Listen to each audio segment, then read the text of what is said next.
Today's episode is brought to you by StartPlaying.Games. Are you a forever DM? Is there a module you've always wanted to play but haven't? Maybe a new game system you want to play but no one wants to be the GM? Have you spent a ton of time digging through forums trying to find the right game for you? Well, Start Playing wants to fix that. Start Playing is a place to find online tabletop role-playing games run by professional, paid GMs. They have an online marketplace of GMs who are running hundreds of paid games for anyone who wants to join. If you're looking for just yourself, or have a group of friends, Start Playing takes the work out of finding a GM. Amazing games, professional GMs, just start playing. If you ever wanted to be in a Humblewood game, GM'd by me, Runaway Robot, you can head on over to startplaying.games/u/DieFall and sign up there. The link will be in the description below. Big thank you to Start Playing for sponsoring tonight's episode. Enjoy the show.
Part 4.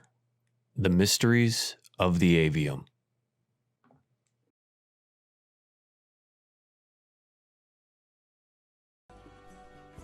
Welcome everyone to DieFall, Alderheart, episode 21, I think. I never check this. I've got to get better about it. It's episode 21. Awesome. Hi, hello, how are you? Thank you for your patience. We had a little bit of technical difficulties, but you know what? We're good now. And we have a fantastic show ready for you here as Scooby and the gang really get into the meat of the mystery here and maybe figure out who the real big baddie is. We were just discussing terrible roommate experiences. My two biggest ones were syrup fight and pizza on the ceiling. So Malaveth, have you had any bad roommate experiences, or how about good roommate experiences? Let's maybe counterbalance. Good roommate experiences. My roommate was a nice person. Nice. Okay. She was just very forgetful and maybe left some food on the top of her dresser in our college dorm for the whole semester, and there was a smell and I couldn't figure it out. And I was Febrezing every day and leaving the window open in negative 30-degree weather just to try and deal with the stink, but then she moved out and then the stink was gone. Nice. It's nice though. Just yeah. Got a great roommate. May, how about you? Okay. Well, worst roommate experiences. Well, we were talking about, I had a pair of sisters who would argue in front of my door all the time. Also, their boyfriends got kicked out of their place and moved into our place. So there was 6 people to 1 bathroom. So I had to stockpile my own toilet paper in my room. No. Good experience was our roommate before we moved here. She's one of our good friends. She would bring us sandwiches when we were streaming. She's like, "Have you eaten yet?" And she would go bring us sandwiches. Chat calls her Sandwich Mom. That's actually great. That's awesome. That's a great roommate experience. Anyone brings me food. No, she was the perfect roommate ever. That's great. Wow. Miss Simply Jackson, how about yourself? Hello. My worst roommate experience was an ex. So that's just that's I was pretty much marginalized to a part of the house, and there was a me zone, and then the rest of the house was a them zone kind of thing. So that was also an analogy for our relationship. And My best roommate experience was for a brief amount of time. I lived in a really cool cottage back in Jackson with my tattoo artist, and I would trade paying bills to get tattoo work done. Tats? Yeah, it was great. It was really great. Yeah. It would be like, I'll pay the electricity bill fully this month if you can put some color on these. Can I get a little touch? I love that. It was great. She was really great too. She was like super independent, sassy, and like.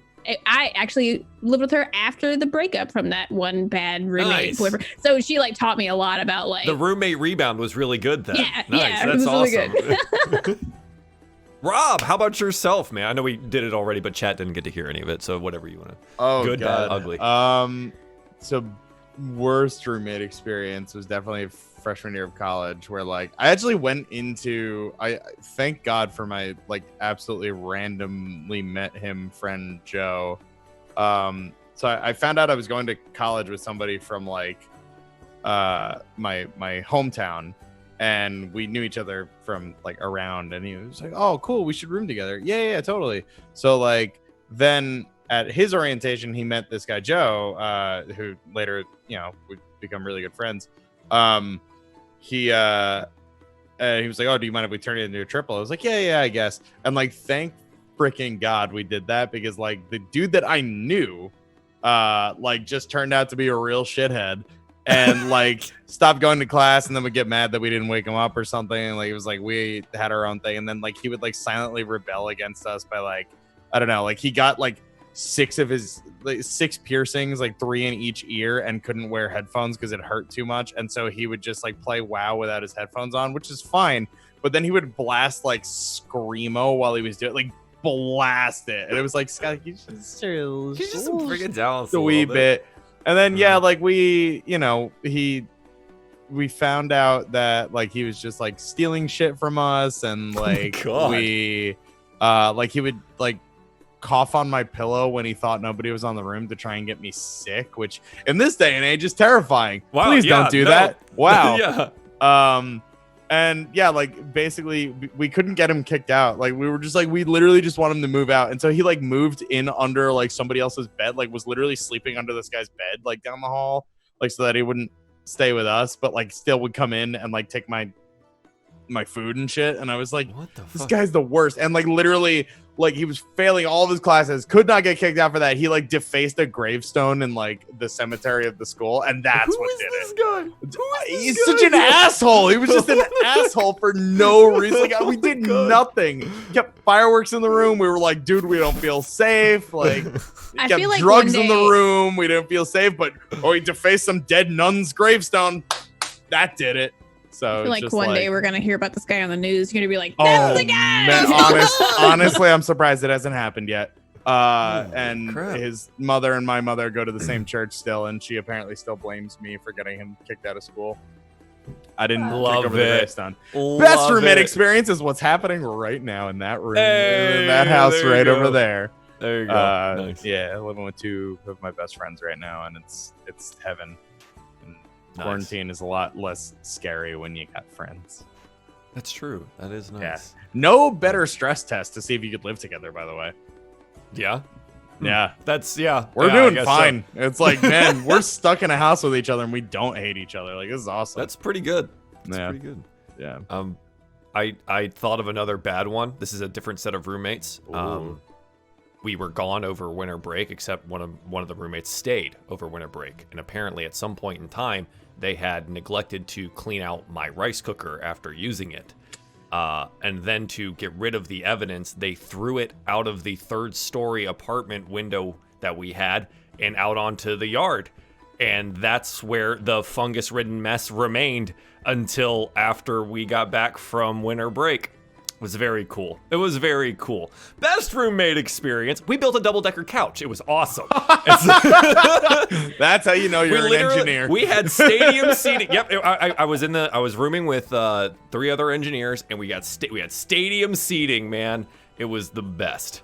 But yeah, that was Let's play Dungeons and Dragons, so I don't have to dwell on any of that nonsense anymore. Good thing we got all that toxicity out, right up at the top. Steven is also an engineer, and therefore we have projects like that around here. It's great. Projects, yeah, man. You just had to say engineers, enough said.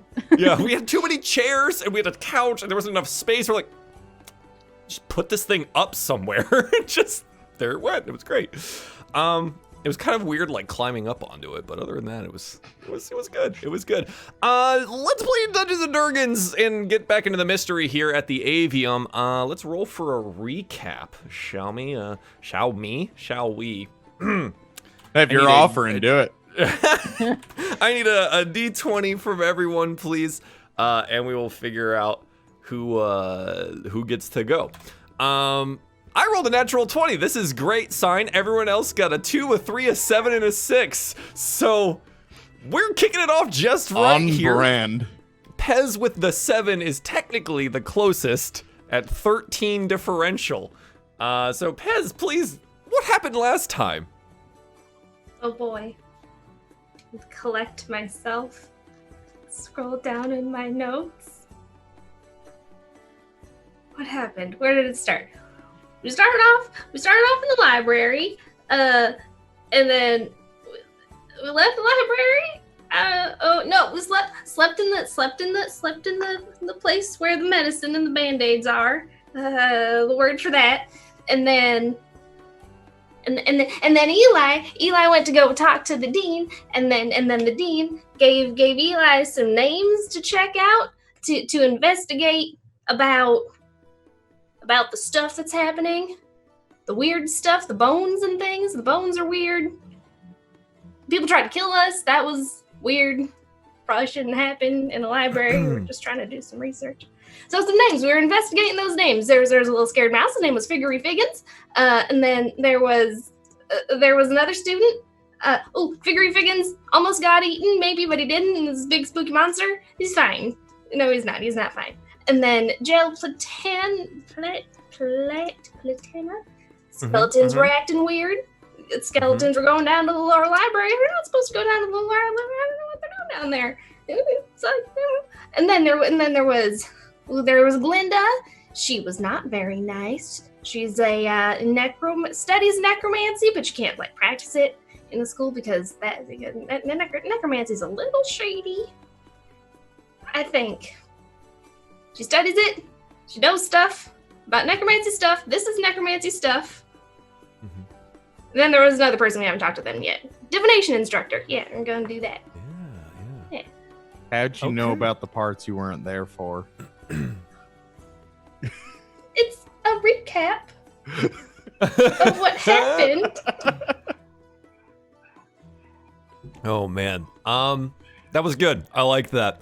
Yeah, so the party spent most of the time last time trying to put some of the pieces together of this mystery, and they did, after a conversation that Eli had with the headmaster, or the dean, excuse me, he found that there have been weird things happening all over the Avium for quite some time now.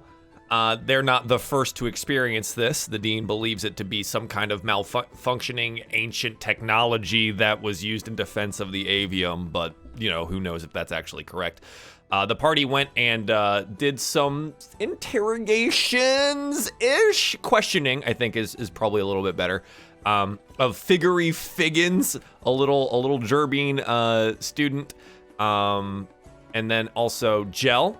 Gel alerted them to some kind of abnormal behavior of the skeleton servitors within the Avium. And then they went and found the necromancy instructor, Professor Glinda Nightseed. And she seemed a little bit shady when it came to questions about those servitors. We find our party just outside the office of Professor Glinda Nightseed.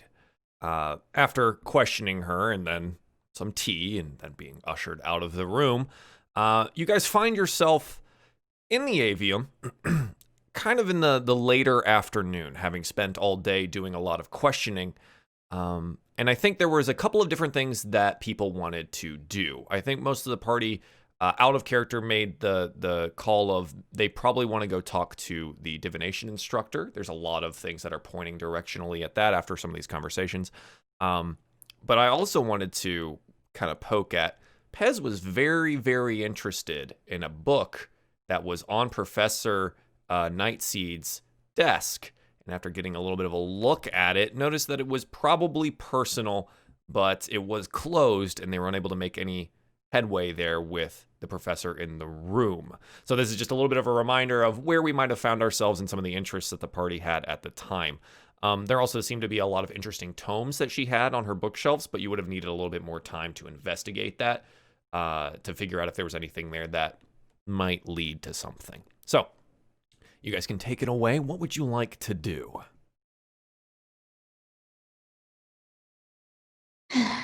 So Elodie wasn't very helpful at all, was she? Yeah, that took a weird turn. Sorry, I got aggressive in there. I'm getting a little frustrated at the idea that, like, nobody seems to want to help, but everybody seems to have secrets around here, you know?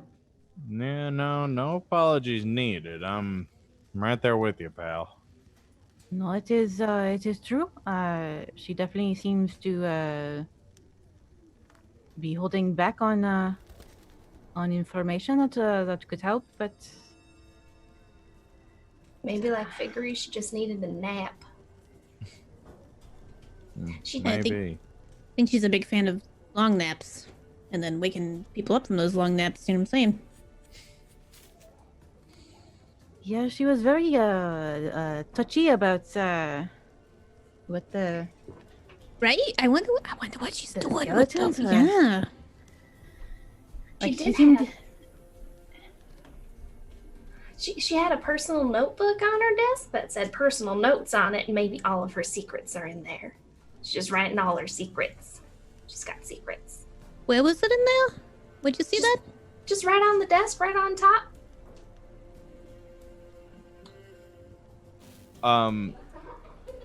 Are these offices separate from where the professors sleep? Yes, generally these are a kind of work office. Gotcha. Their quarters are elsewhere. Okay. Well, we could always take a look outside of office hours if we need to. I know what you're saying. Look, I mean, I'm just gonna say I've been getting a little fidgety.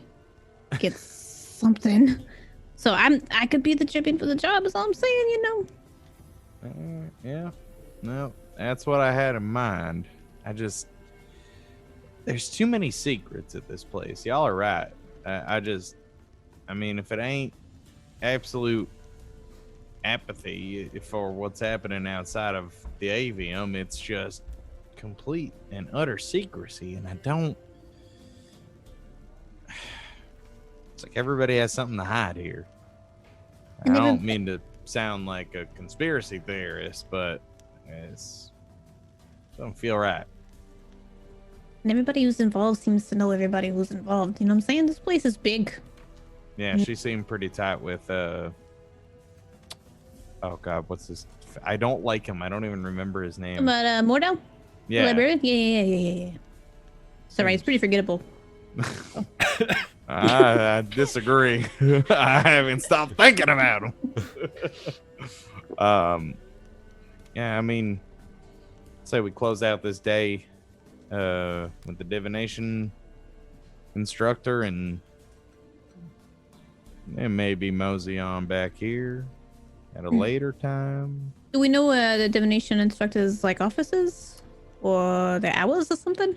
Down So the hall from the dean's office. Eli would know. Yeah. Eli would know. Oh, he's Oh, I'm sorry. Go on. No, if you want to give no, it. No, I guess follow up. What time of day is it again? Late afternoon.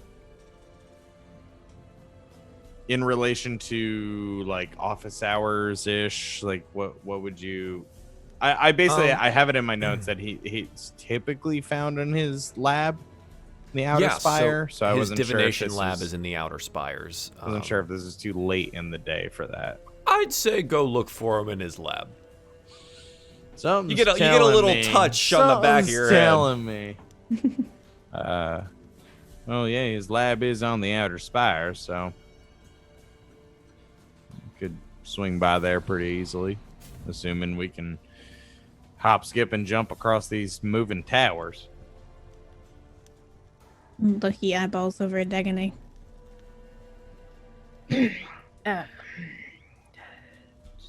I hope that they have a bridge, like the others. Oh yeah. I'm sorry, Dagonet. It's an expression. We're not actually hopping across. I'm sorry. That was insensitive. Okay. You giving my heart a little run for its money. Just trying to wake you up. It's fine. Did it work? I might be up for the rest of the night, but you know. Oh, no, I'm sorry. Well, hopefully we have better luck with this professor. Hopefully, with them being the divination and the one, you know, seeing whatever they've been seeing. We can only hope, but I must admit my expectations aren't too high. Yeah, you and me both, friend. While they're chattering, Lucky's gonna investigate the door handle of the office we're still standing next to Sure. make sure that in case he's called upon for his best calling, that this lock will be easy to pick or it'll be unlocked later. Essentially to try to be the most prepared, be like, have I seen this kind of before? I don't know. I mean, nervous. Sure, yeah, go ahead and roll me an investigation check to kind of check out this door here. You're small enough that if you stand behind Dagonet and Eli, that I don't think anyone walking through the hallway is going to notice that you're looking. Wait, I love that this is a -1. Just love Hell yeah, it. you got this. It's A 9. It's a door. It is currently unlocked, and you can surmise that because you have just walked through it and not heard a lock being clicked. I mean, it looks pretty normal. It Does it could have like potentially be locked before when you get back, for sure. Yeah. does it have like a lock keyhole? Kind of. Does it have a? Yeah, sure. Yeah, it has like a little keyhole, classic style. Okay.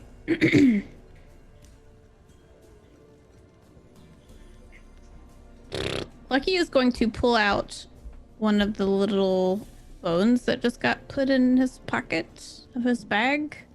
Okay. Probably gonna feel weird because I know that apparently they're weird to the touch, but whatever. Mm-hmm. But he wants to kind of put it in the lock to kind of like block You want to block it. to block the anything from going in it or like to jar it kind of thing, just to like just in case she's like, oh, I gotta get this like looked at later or something. You know, just saying. You want to stuff up the lock with a Yes. piece of necromantic bone. Yes.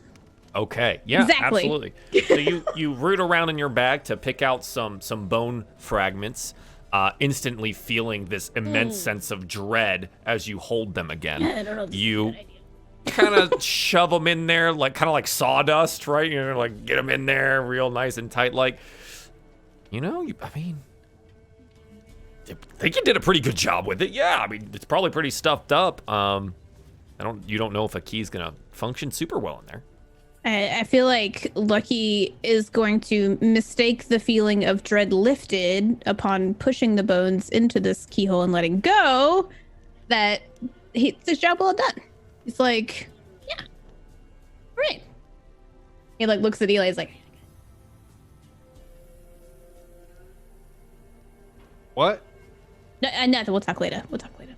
All right. I love it. Okay. So is there anything else that you guys want to take care of right here at this office, or do you want to go ahead and head to the Divination Instructor? I guess we'll head. Okay.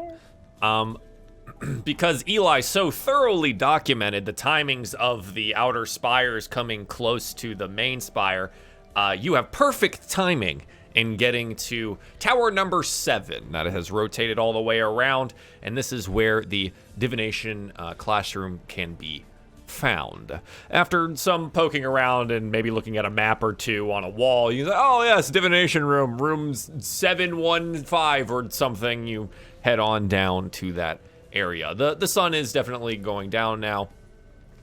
Most of the light that you have is from the magically lit lanterns and torches that are all around the avium and in all of the towers here.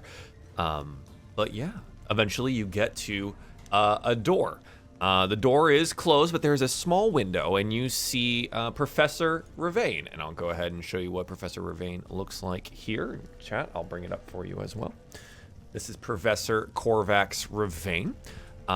He is a dusk corvum, and he's got some kind of shortish feathers, but he seems to be at a table where there's a lot of things in front of him. There's a set of bones and a bowl, and it looks like a potion bottle of some kind, and he seems to be wiggling his fingers over the lot of it as you stand outside.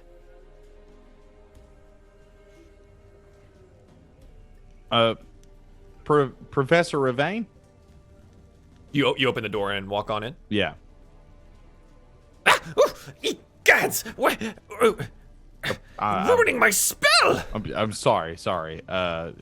Please continue. No, wait. You're... Come in. Oh, the heroes of Alderheart. This is you, yes? Yes. It's going to say that's quite shiny armor there, and I don't recognize you as any students I know. Please, come in. I've been meaning to contact you. I need your help. Yes, of course. What can we do? I need you to help me convince the dean to launch an investigation. I've been having such strange omens recently. Eli looks back to the group like, it's the guy. Oh yeah, go ahead. That is quite a coincidence. We've came to you for help with precisely the exact same thing. Oh, well, that is convenient. How about this? You tell me what you need, and I'll tell you what I need, and maybe we can have a little bit of an exchange. That sounds great, actually. Good. How can I help you? And he kind of just sits there and clasps his claws together, sits behind the desk. Well, if I don't know how much you have predicted or felt or whatnot. I know divination is a tricky beast, but we're actually here trying to do research regarding an elder elemental and a possible frankly a calamitous event on the horizon, and we've been getting a lot of pushback both from professors as well as just frankly defensive measures used against us at the very college and or at the avium itself. And well, we had heard that you were talking about a specific potential bad event in the near future or omens of some sort, and we were hoping that you could elaborate on that. All of my divination so far is just, it's been blocked by this one thing. You know, it may be better to show you. I just keep pulling the same thing during my spell, and I can't find anything else until it's resolved. Do you mind if I divinate? Please. Do we need to face away from you? Or... No. Just step back like 1, maybe 2 feet. I like to use my wings. Good, wonderful. Yes. And he stands up from behind the desk and starts flapping his wings and his claws, and you see like kind of like one little black feather fall off to this side. And he's like, and he grasps up the bones in a swift motion, you barely see it, and he casts them into the bowl, and then he takes the potion bottle and he splashes it over the bowl itself, and he says something in a language that you don't rightly understand. Then he picks up the bowl and he turns it over quickly and then reveals the bones below. And you know now that his eyes have gone completely white, and his mouth just hangs open, and he falls backwards into his chair. A soft voice emanates, and it is not his own. A black heart among the white and gray, but in the dimness it is hard to say who is friend, who is foe. The master weal, the master woe. And as this oppressive darkness that you didn't notice before goes away and his eyes come back to being normal, he sits up and says, "What did it say?" Like he just starts clapping. "Oh, well, yes, thank you, I appreciate that, but what did it say?"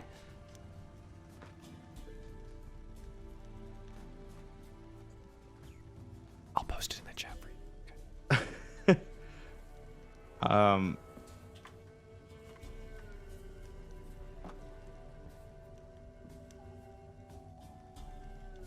Pez, you're the poet. You do.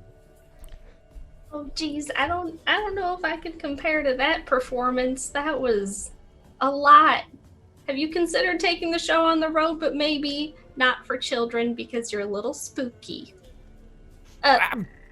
Sure, I suppose. It's not your fault. I'm sure it's just how it goes, I guess. I don't know. But basically you said a black heart lies among the white and gray, but in the dimness it is hard to say who is friend and who is foe, the master wheel, the monster woe. He nods knowingly. It's the same every time. I've had students come and take the notes. I've had the dean come down and listen, and it is always the same. Every day, for the last few weeks, it has always been like this. I don't know what to make of it at all, and divination itself is somewhat tricky and never really gives you an answer, but it's always right. That is the one thing that we can depend on. It is always right. But the interpretation can vary. Maybe it's one of those clue things, like it means it's a clock and we'll find another secret clue behind a clock. Or a candle, that's usually an answer.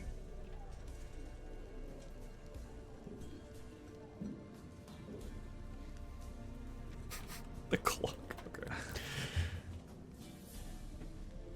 Like he's gonna ask him, I know you say it's the same like every time, but is it like stronger at different times? Is it like more powerful? Is it getting, I don't know how this works. I'm not good at poetry. This is it. This is all I have. And this is what I need you for. I need you to convince the dean to investigate this. There is something wrong here at the avium. Something is wrong here. I know that. So what about Something that? bad is going to happen, or has happened, or will come to pass. And again, divination is not exacting science, but we need to figure it out. No, I understand your concern. There's a lot going on here since we've been here, at least. But what about this? Lets you know it's just about the avium. What if it's bigger than that? Well, in previous divination, the white and gray, it's the avium tower. The petrified stone wood of the tower itself is white and gray. Guess But what? beyond that,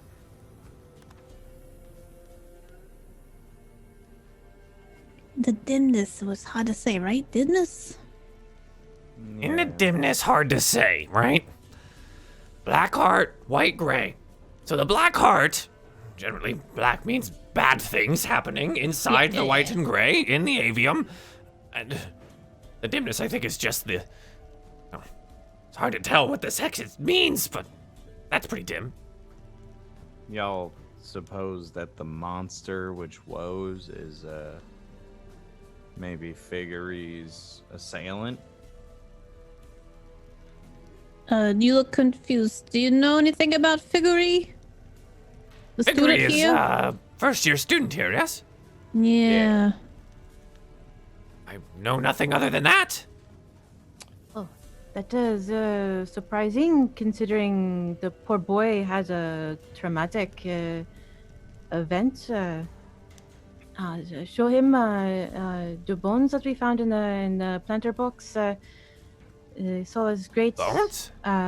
beast climbing up the wall outside of his window, and the dean and the guard claimed that there was no proof of anything happening, but we went and saw, and there was clearly stuff there. Like the boy is not lying. There was like claw marks on outside his window, and like he's gonna like kind of shuffle around to find any of the bones that might be left in the bottom of the bed. Yeah, you've got okay, plenty. cool. It's fine. It's whatever. He's like, I'm not gonna punish you for that earlier. It's whatever. Yeah, he so kind you of give him drags the it over bones. and take it. He takes it and he quickly moves the bones that he did cast previously off and into some hidden pocket in his robes, and he looks at the bones and places them on the table. Whoa! There's a strong necromantic aura here. That lies well outside my expertise, but potentially could be from a servitor skeleton? I would ask the professor of necromancy. Yeah, that's where we just were, actually. Oh! Well, did you show her the bones? Belinda Nightseed is rather an expert. Well, we did. She confirmed that there was something very awful about them. However, she was a bit defensive when we were asking, how to investigate further, with her being an expert in necromancy and, between this bones and then our experience in the library. I don't know if you heard, but we were attacked by our own shadows in the library. I had not heard. It was a harrowing experience, to say the least. But we asked, what to do. She was very defensive about it. Another student we had talked to said the servitors left an entire tower, so we asked her about that as well, and she was extremely defensive about that. We nearly got kicked out of her office. Odd happenings all over. You Linda's normally so open and cheery, and I enjoy having tea with her. Yeah, I was gonna ask if you have a good relationship with her, or if you knew if she had a good relationship with any other professors around here.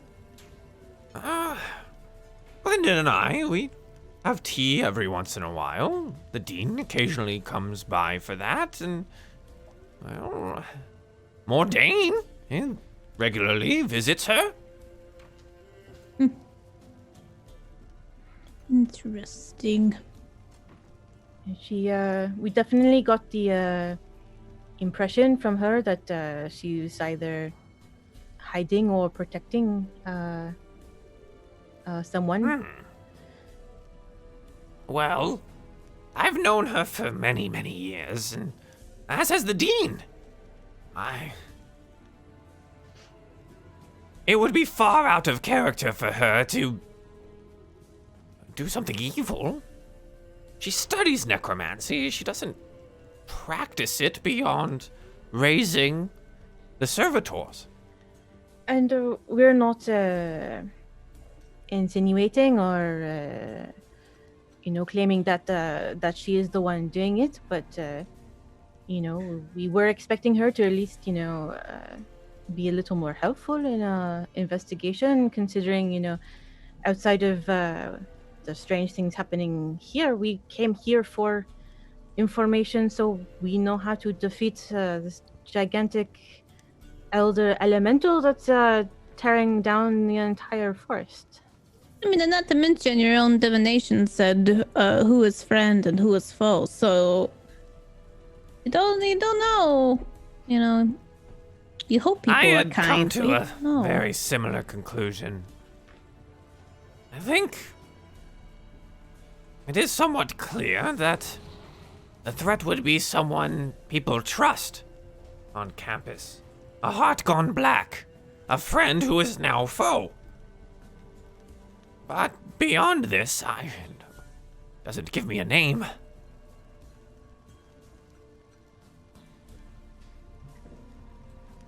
Outside of the professor, do you know, and especially I guess the dean or the librarian, do you think that they have any overt interest in necromancy more than what they might publicly let on?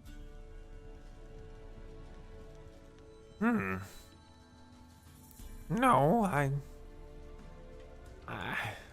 don't believe so. That, again, it would be certainly out of any character that I would have noticed. I'm sorry I don't have more than this. I've been so tangled up in trying to figure out what this is supposed to mean and stop whatever it is before it happens, or figure out if it's happened already. No, don't worry. We are actually very appreciative that you care. You're actually the first person that we have come across in this entire place that understands the urgency and danger that is happening. Agavium's an interesting place. The dean, as good a bird as he is, really likes to keep the place insulated for the students. Keep the troubles out, and keep the learning and the magic and the positivity inside. He's very worried about panic and what that would do to us here. I can't really blame him for that, but I don't. Maybe you can convince him to do a little bit more investigating internally, or is that your job now? Well, I suppose if calls from his staff and students haven't prompted him to do so already, I guess it is up to us to put the pressure to it. You said you have a tea with necromancy professor often, right? Yes, Glinda and I. Glinda. Maybe every other day, every 3 days or so. Have you had tea lately? Yesterday, around lunch. Do you ever have evening tea? Not recently, no. Would you be interested in having evening tea with her later tonight? Asking her yourself a little bit about these questions and then letting us know the feedback? You can help us investigate, essentially, because she was kind of stiff on giving us any answers, you know? What would you want me to ask? About your divination, you know? About, you know, she seems very well learned and, you know, maybe she can help you discern the poem or that is the divination easily. Yes. Dean has asked that I don't share it, but if it'll help the investigation and avert some kind of catastrophe here in the avium, well, I'd be in the wrong not to. Yeah. What time would tea normally be? Well, in the day, lunchtime is our normal time that we get together, but I can go by her office.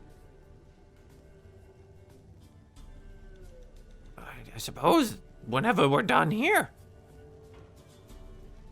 Yeah, I mean, that'd be good. Just, you know, you seem like you just know it better than we do, and she didn't like us prodding too much. There might be some malfunctions with the servitors, essentially, and I don't know if she's trying to cover it up as fear for it might be bad handiwork. You know what I'm saying? She does take a lot of pride in her work, especially for something as sacred as that ritual. I see. Yes, I will ask her. it is good. Thank you so much for that, because again, we had very little luck and only served to antagonize her further on, accidentally, of course. She might be, well, willing to talk to a friend, and, if she trusts you and considers you a friend and sees that you are concerned that something is happening, hopefully you can change her mind about helping this investigation. Maybe she won't be so testy over tea. Get some of that calming stuff. I will do what I can. All right. Let's see. Okay. And you haven't heard of any other problems around here? I mean, clearly you didn't know about Figgy. Figure.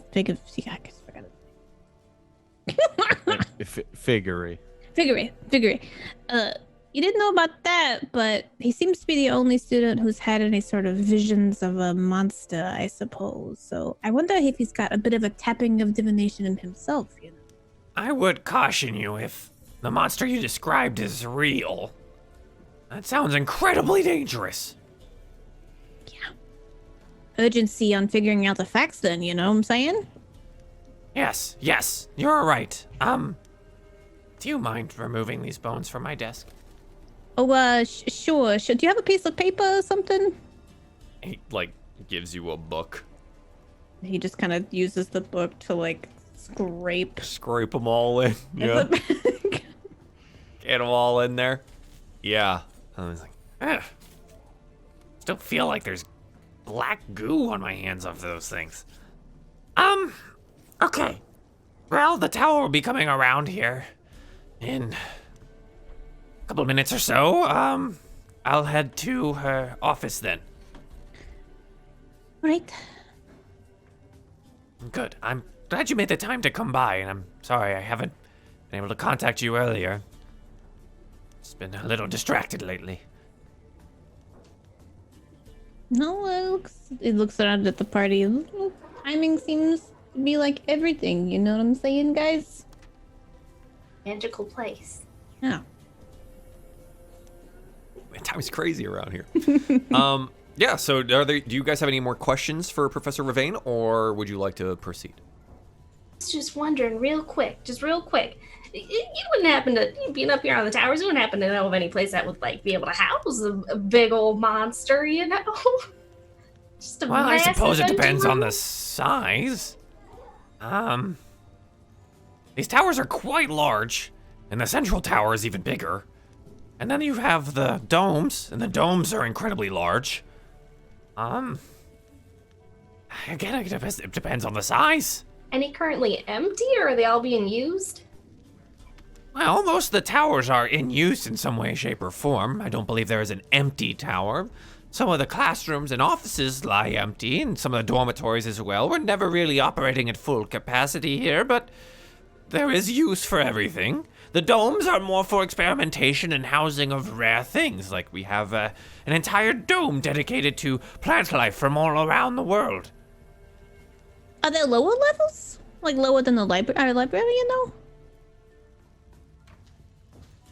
I'm not sure. Interesting. I'm sure there's a blueprint of the avium somewhere that could be a little more insightful. We could definitely ask the dean about that whenever we bring up the need for investigation. Yes, that would be good to know. I'd be curious as to the answer as well. Also, I don't know if you know this, but you dropped that over there. He points at the black feather. You dropped that over there on your, Oh! He looks a little bit embarrassed, and he goes and picks it up and puts it in another one of those, unseen pockets. It kind of just vanishes. You're not really sure where it went. Yeah, just making sure, Don't anybody taking it from you. Of course. Alright, you had to see that. Oh, it's very important information. Okay. Anything else for Professor Ravine? All right. So the professor and you all leave. The the professor is going to head towards the bridge that will be docking soon with the main tower to try and catch Glinda at her office and see if he can't convince her to come to tea. What would you guys like to do? It was good thinking, Lucky, on the tea idea. I'm just thinking, I like Bez's idea about the book. And if I can get in there, I gotta make sure they're distracted. I was hoping he'd, pull her out of our office for tea, but I might have to follow him there. I might have to follow him there and get the book. Yeah, fair enough. I mean, you do what you gotta do. I mean, I think the important thing is that at the very least, even if they have tea there, I mean, they'll still go back to their rooms respectively after. And, Keep an eye on where they're on time, yeah. A good, if it puts her in good spirits, then hopefully she's none the wiser when she leaves, and that'll give you the chance to go inside and get that book. Right, exactly. All right, well, I guess that's where I'm gonna go. Just kind of meander behind. DM, are the halls still kind of active with movement of students and stuff? Are people dispersing from classes?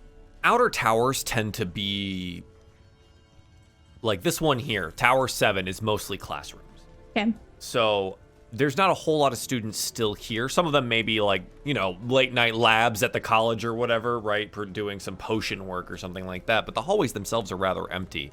You note now that it's probably around 9 or 10 p.m. Okay. All right. Well, must I follow him? Where you guys going? I didn't realize it was so late. I don't think we really ate a whole lot today.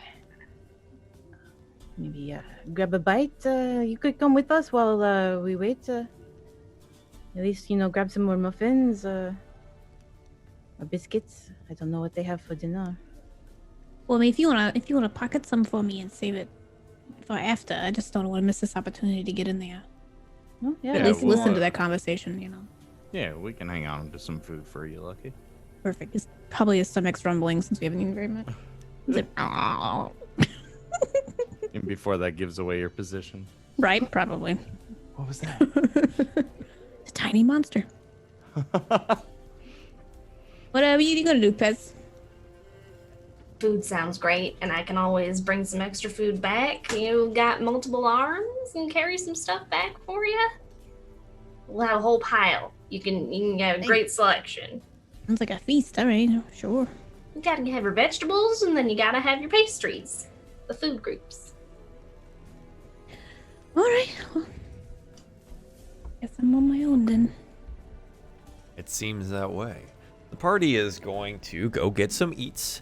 You will find at the main cafeteria that dinner is technically over, but luckily this is a place full of magic and they're able to whip you up something warm and delicious to your liking. But I think this is where we follow Lucky. So Lucky, you're going to tail them or you just want to head to the office itself? Lucky's strategy is to follow the divinations professor but tailing is in like agent level of tailing where it's tucking behind people, trying to make sure he's not noticing he's being followed. Sure. To get to the office and then to observe what happens from there. Okay, roll me a stealth check then. Perfect. 12. Okay. Well, you feel like you're doing a pretty good job. All right. Yeah. So you tail him, Professor Ravine, all the way to Glendon Nightseed's office. You watch from a corner. You watch as he knocks on the door. There's a pause. And the door is then open, and Glinda sees him there. You hear, a little bit of a small welcome, and then Professor Ravine, Glinda, would you mind getting some late night tea with me? I had a troubling divination today, and I would like your insight. Maybe we can grab some in the Professor's Lounge. And she thinks for a moment. Oh, Oh, yes, I suppose that could be good. Yes. Let me just, one moment. And she goes back inside. The door is open. You're not necessarily at a good angle to see what's happening. But she comes back and she pulls a key from one of her robe pockets and attempts to put it into the door. She can't seem to get it inside, and she kind of jostles it around a little bit, and it's not locking. Ravine, could you give this a... Ah, yes, okay. Huh. I think we'll have to bring this up with facilities. Well, give me a moment then. And you see his hands move, and he mutters something under his breath, and he touches the doorknob. He says, should be good now. Come, let's go. And they walk away, presumably to the professor's lounge for some tea. Great. Lucky is going to pull up his hood on his little cloak of not elven kind. I forgot what kind it is. Strig kind. Strig kind. Yeah, his feathered cloak. He's gonna creep up to the door and like try to. What did he do? Did you say I could or could not see that he was casting essentially at the handle? You saw him mutter something, and you saw him move his claws around. Okay. Lucky's gonna try to get into the door, probably using a dagger and a knife and the handle to try to, like, if it's locked now, lock pick it to get it open. Yeah, absolutely. Are you gonna try? Do you want to investigate the door first and figure it out if it is locked or not, or do you just want to go ahead and go for the open? I imagine he's just gonna go for the open. I mean, he's whatever. He'll figure it out if it's locked or not. If he's doing the lock pick, assume his brains, my brain's like that. So Sure, yeah. Okay. Yeah, I'm trying to see what the DC for that would be. 1 second. Sure.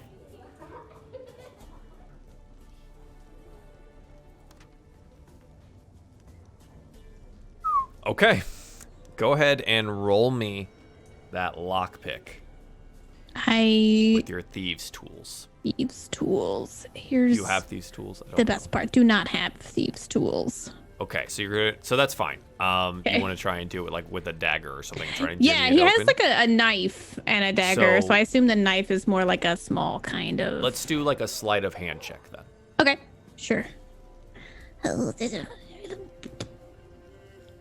a critical fail. That is a natural 1. Great. You find that the lock hasn't been locked, but the door doesn't budge. The dagger doesn't do anything. It just slides up and down. There's nothing blocking it. The latch you can unlatch, but the door doesn't move. It seems like the door's locked, but not by anything physical. Just gonna look around. There's no windows to the office or anything. There is a window to the outside of the tree, and you do remember there was a window in the office. How am I gonna get out there? So like he's looking in the hallway for another window that's like a hallway window on the same facing side. Sure. And you would note that they're kind of like arrayed, because the trunk is circular, right? So they're kind of arrayed from a central portion where the door would be, and then the offices would be, backwards in kind of like a conical shape. You do know that there are spots where there are windows. Yeah, for sure. You could figure it out. He's gonna try to like crawl up to the window and look to see if there's like a ledge that goes around or if it's just a facing. There is a ledge at the window itself, just on the outside, where there's also a nice little planter there. Some flowers are inside of it. But it's kind of hard to see if there's more to this ledge without looking outside the window or opening the window in some way. Then he's gonna try to open the window. Sure. You note that there's just like a little catch, like a normal window catch, and if you undid that, more than likely would open. You want to do it quietly though? Oh yeah. All right. For sure. Roll me another sleight of hand then. Blech! That's another natural 1. That is 2 in a row. Just getting him out now, I guess. Shit. It seems like one of the hinges maybe hasn't been taken care of super well, and the leftward window just falls off and falls down the side of the avium tower and shatters on it. Like he looks around to see if anybody's seen or heard him. It's late enough at night that no one is up here at the professor offices that you can tell. Is this But side window big enough for me to get through? The window itself is rather large. If you push open the other one, you should be able to just get outside. And I think if you were careful, the other one seems to be in a little bit better shape. Okay, precariously, he's going to try to open this window and /climb to the ledge. Yeah, you can kind of push yourself up onto the ledge, and you are outside now. You kind of like hold yourself on the inside of the wall, right, and kind of like lean out and take a look. The ledge definitely doesn't continue, but this is a petrified wooden and stone tower.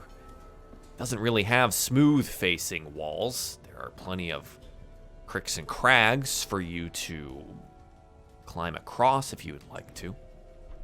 Wow, DMF so tempteth.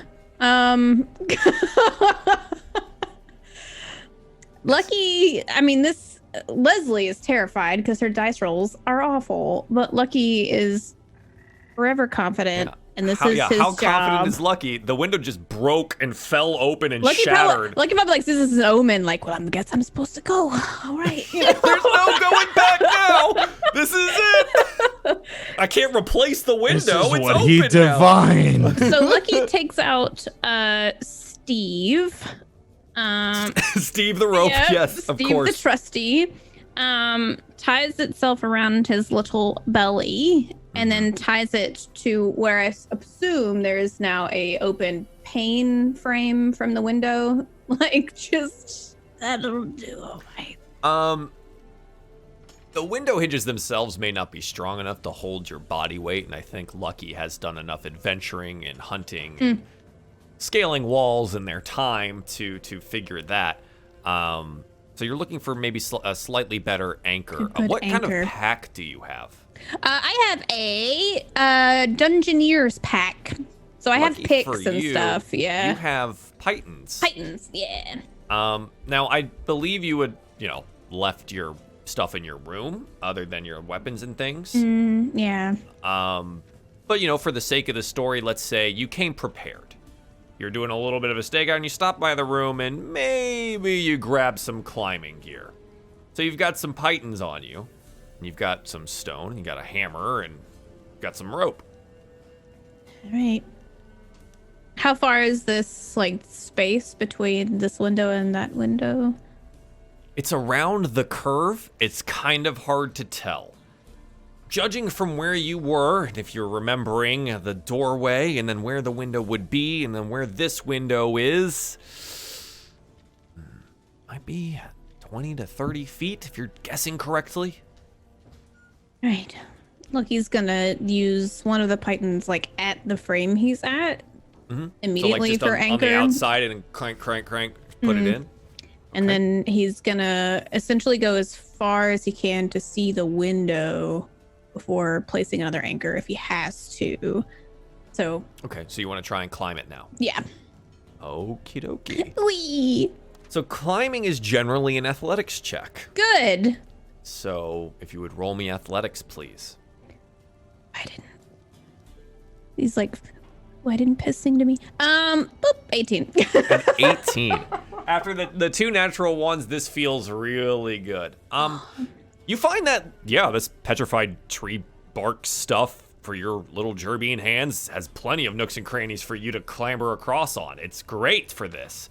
So you You make your way across rather easily. You do find the window there. It's, 25 feet away. Pretty good guessing. And it lies closed. All right.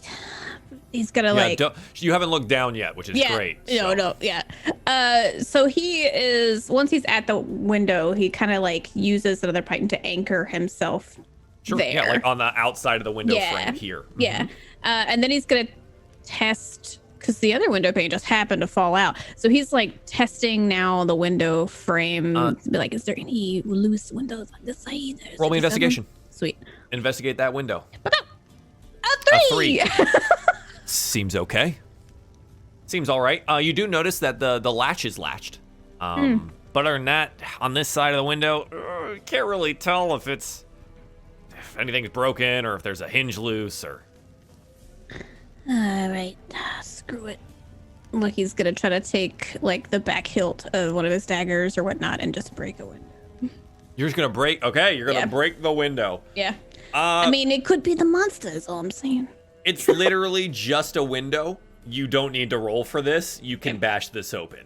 Yeah. I mean, he's just trying to do like the best like thieves idea of like cloth around the end of a hilt of a dagger or something, instead of just being like a Yeah, trying to be quiet about it. Sure. Yeah. So you wrap it up in a cloth that you have or a handkerchief or something and trying to punch it out real quick like. Yeah, sure. You're able to pop open a pane. Do you want to try to do this quietly? That's the only reason I would have you roll for this, is if you were trying to do it quietly. I definitely think he's trying to be as cautious as possible. Like it's a screw it mentality, but still, I'm not caution to the wind quite yet. So. Sure. For the deftness of your hands, roll me a sleight of hand. Oh, okay. 16. You're able to pop out a couple of these and catch them before they fall out and inside.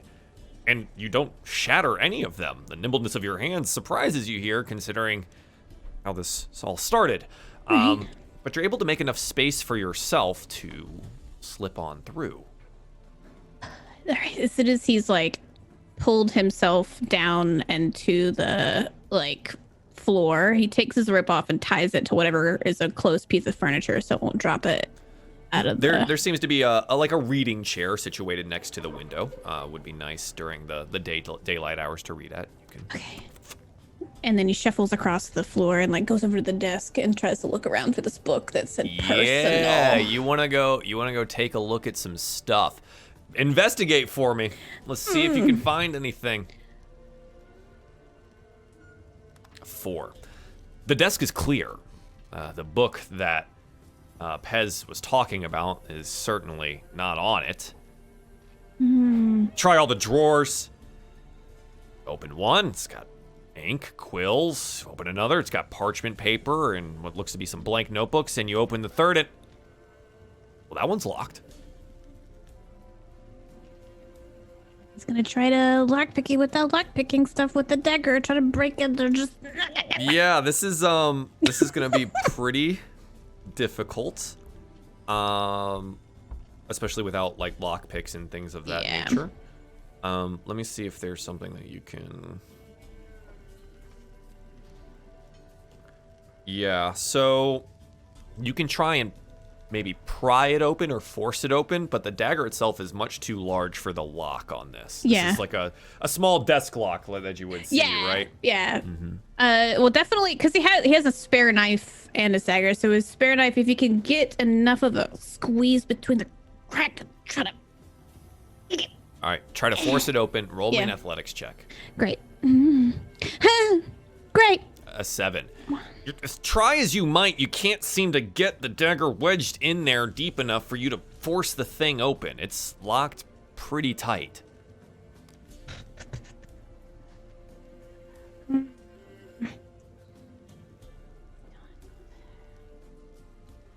mean, is there any other way that he could try to like force this open? I don't want to like be one of those like open. Yeah, I didn't know if it's like a really sturdy like oak desk that I would be able to actually break or whatnot. It's pretty sturdy with some noise and a hammer, the one that you maybe put your pythons in. Yeah. Okay. You could Okay, yeah, I asked because I don't want to be that player who's like, I'm gonna keep doing this until whatever, but I'm gonna keep doing this.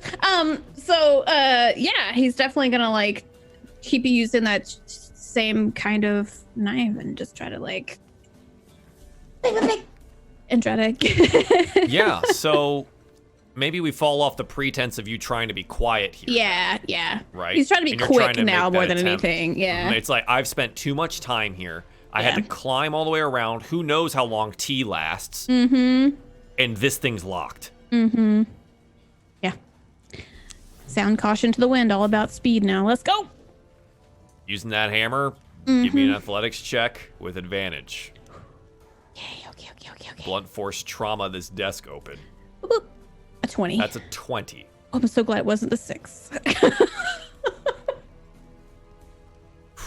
I think we get this thing of like Lucky's like, screw it, and just pulls out this hammer and just wham, and just slams into the desk, the drawer, and you watch as it just like crumples inwards and snaps off on the side and like falls open, and now there's just this open hole where this drawer used to be, where the drawer face used to be.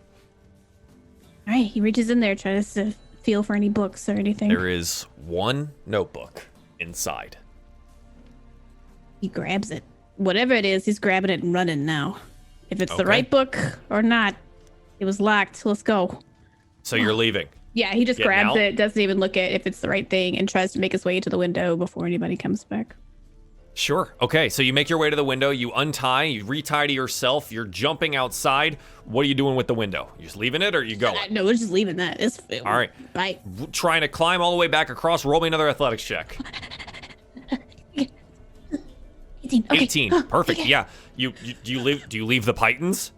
No, he's pulling his rope back through, but leaving the pythons where So the they pythons are. remain? Yeah. And you go back to the broken window, peeking inside. Roll me a perception check.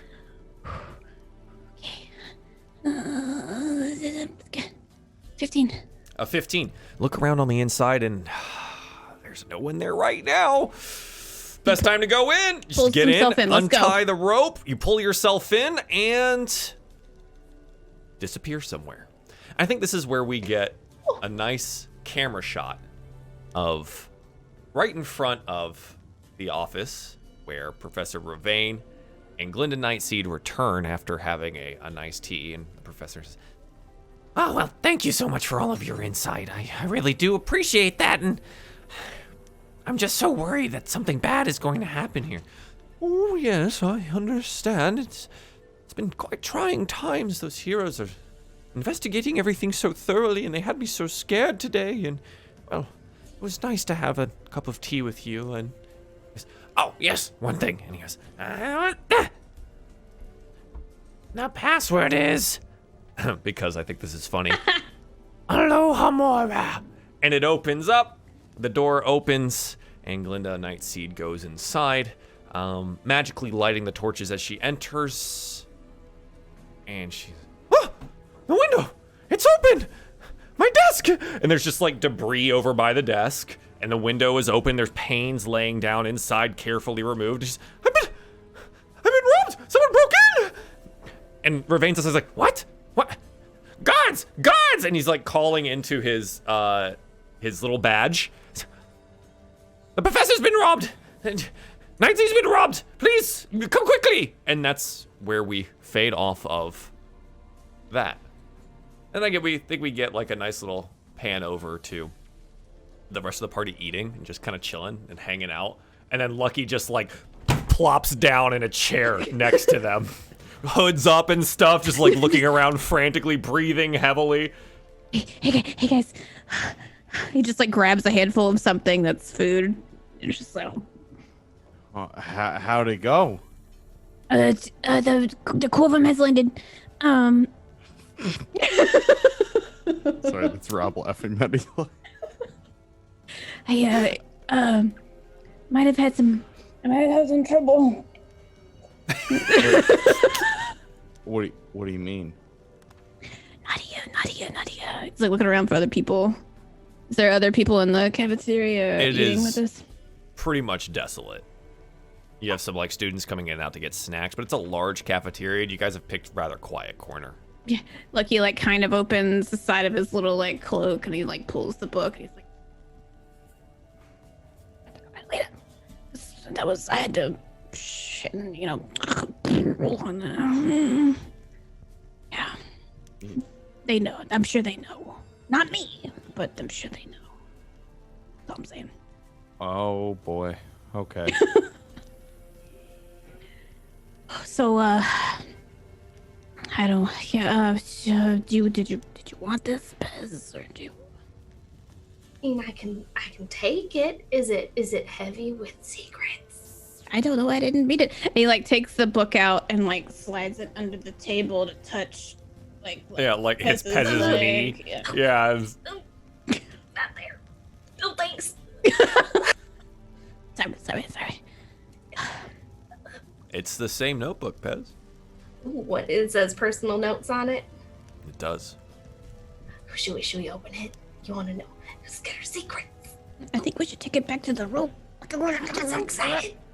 Yeah, I We're think just it reading the involves book. a further investigation in the room where we have a little bit of time to sit with it. Especially if the guard is going to be put on alert for Yeah, I think we should definitely head back there ASAP too, because, you know, we were totally resting in our room this whole time after getting food, right? Right, yeah, we just needed a meal right after we had a full day of investigating, and then we went to sleep. By the way, Steve is super handy. Steve is the best rope. Is just true. I'm glad he came in good use. What do you use Steve for? Like, It's a pull open a drawer? Well, he was very handy in making sure that, you know, my feet were always grounded during the experiments that happened in the classroom. We have to go get them out of here. It's like trying to be covert. Like, All right. Let's skedaddle then. yeah. Grabs the muffin and he just starts shuffling back to the room. Yeah. So you guys return to the room. It is rather late now. It's probably pushing midnight after all of these shenanigans, and you guys get there. But you do enter the room. You're not accosted by anyone or challenged by anyone in the hallways. It's really quiet out. I feel like every time we've passed a guard or something, Lucky's just like... Trying to like shrink further into their cloak. Yeah. You're hoping that your strig kind cloak didn't drop a feather or something inside the room. Yeah. Just really tense. Yeah, but you return. There doesn't seem to be any issue at this point. What would you like to do? You're all in the room hanging out. Once we're in the room, Lucky definitely like divulges on his tale. Like, it's terrifying, but he is excited that he got something done kind of right. Sure. So he's just like, I had to push the window, but it fell open, and I thought, oh, this is a sign. I gotta go out the window on the way, and then I anchored. Remember when we were in the cave with the big goop, and then anchored myself in, and we did that same strategy, right? All the way around the edge, but. Unfortunately, she locks the window, but, whatever, you can still break a window, right? And so broke the window, got in, got to the desk, and she couldn't find it on the desk, unfortunately, so it happened to be in the desk, and I happened to maybe break the desk to get it out. But I got it. So here we are, right? I'm gonna watch the door. Yeah. So you want to like go outside and wait, or No, you want to just I'm look gonna at the door? Well, I'm gonna hang out near the door and listen for if somebody else is coming by. Sure. Okay. Yeah. We'll take that into account. Okay. Other than that, you have the notebook. So what does it say? Ooh, I'm just gonna start flipping and go first page. The first page is a very much, dear diary, blah, blah, blah, blah, blah, blah, blah. And, It's Professor Ravine is so cute and blah, blah, blah. But as you keep going further in, it turns into notes about some work that she's doing. It seems that she's been using these legal reanimations of servitor skeletons to practice a new way, imbuing simple undead creatures with greater faculty, on par with the living. Her notes detail that she definitely has not perfected this, and that it is somewhat of a gray area of her allowables as the necromantic professor here. But everything that you read, it seems to be coming from a place of bringing the servitors more humanity, something more akin to their previous life than anything that seems evil.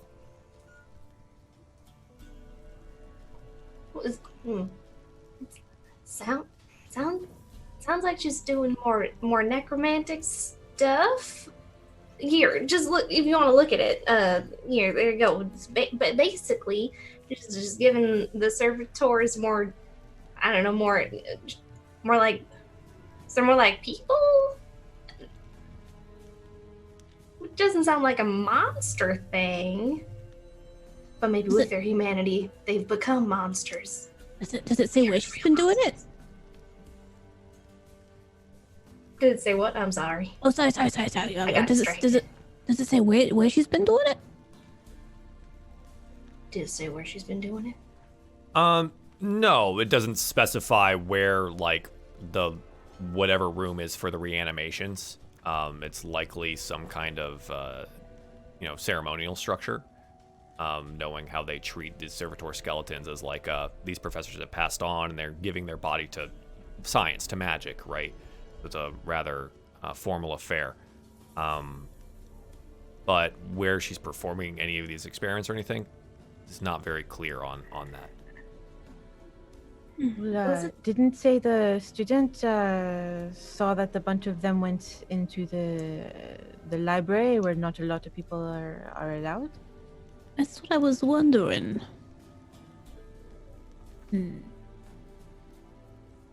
Did you say she had a crush on Mordain? Is that what that was? Ravine. Ravine. Oh, yeah, she's got a She crush thinks she's on Ravine. really cute. This is probably the most important thing that is in the book. Well, I'm glad we set them up for a tea date, I guess. We are matchmakers. Yeah. Maybe that's why she was so receptive so late in the evening.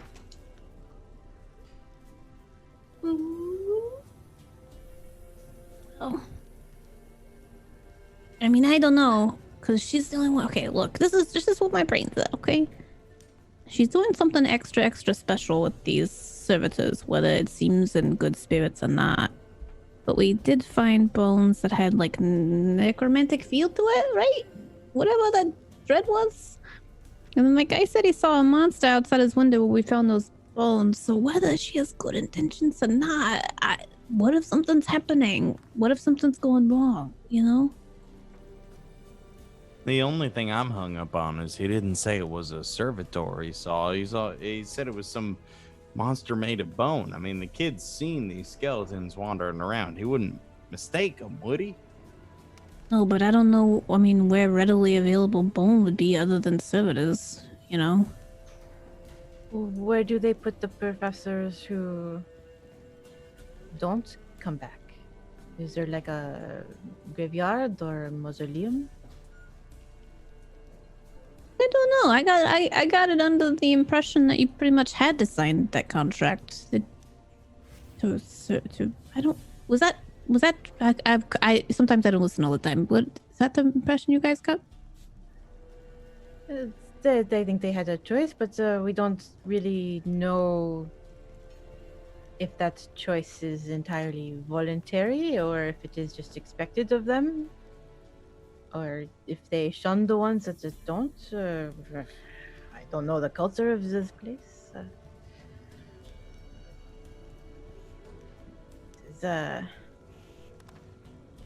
Makes it a little awkward, though, if she's been giving them more faculty. If they're filling the bathtubs, and I'm... Right? they got personalities and they know you about your bits. Weird, you know. They don't have skin anymore. That'd be a little off-putting. I mean, maybe they're fed up with their work. If they're being given free will, I mean, they surely would feel demeaned by the menial labor they've been given to do. Yeah, I'm questioning if the professors knew this is the jobs they'd be doing when they signed the contract, then either the professors are now rebelling in the afterlife, or their skeletons have a different personality that's not tied to the original. I'm more leaning toward the second, like she's imparting on them knowledge as opposed to connecting them with their actual spirits, if that makes sense. Yeah, that is I don't know. true. I'm not really big on necromancy. I don't know how it works. We really don't know who they are anymore, really. Like maybe I don't want to go back down to the library, but it sounds like maybe that's where we can kind of follow up on what's going on. Potentially.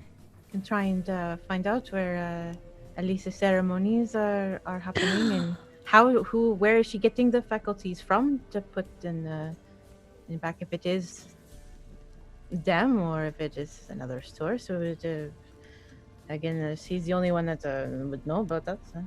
What time did the students say that they saw those servitors going down? Isn't that in the afternoon? Like mid-afternoon, right? Yeah, maybe we need to follow them down there. Well, how long can we wait to see if a group leaves and goes to the library? I mean, we can always just go look through some more books at the library about the, calamity, but seriously, just be keeping an eye out for stray servitors, What do you guys think? I don't know. Oh, sorry, my anxiety is still high from, being... And then no, I understand. You were outside on the tree. No wonder you needed Steve. I didn't look down though, so that's a secret. Remember next time, don't look down. Yes, that is a good key. That you don't want to look down. Yeah, I don't suppose there's much we can do tonight. We could go to bed and I guess see where we stand tomorrow with the dean and with the professor, if he learned anything else, and then I guess we go to the library. What do we do with the book though? Because if it's here in our quarters, if they come and ask, we can't leave it. No, we should not leave it here. I don't want to pin it on anybody, but I don't know where to put it other than just throw it out the window or something, That's what I was thinking. Well, we could throw it out the window. Go to another part of the tower and just chuck it out. There's nothing on that. No, go ahead. We could do it on one of the towers, one of the rotating towers, so they won't know where it originated from. We can just... I will leave that up to you. That sounds a little breezy. You probably got the best throwing arm, though. We can just cover your eyes up and then lead you. Yes, I suppose. If you can't see the heights, they're not there. DM, are we on a rotating tower or are we on the central building? Okay. You're in the main building. Okay. Do you have any idea what time the next tower rotating by will be, Eli? You're the one who's got all the times right. I say the next time. As Eli considers when the next tower might be by, he hears something like paper sliding against carpet. And from between his feet, a folded up piece of paper appears. But Eli, you didn't hear anyone approach the door. Eli, cautiously as I look at my spells.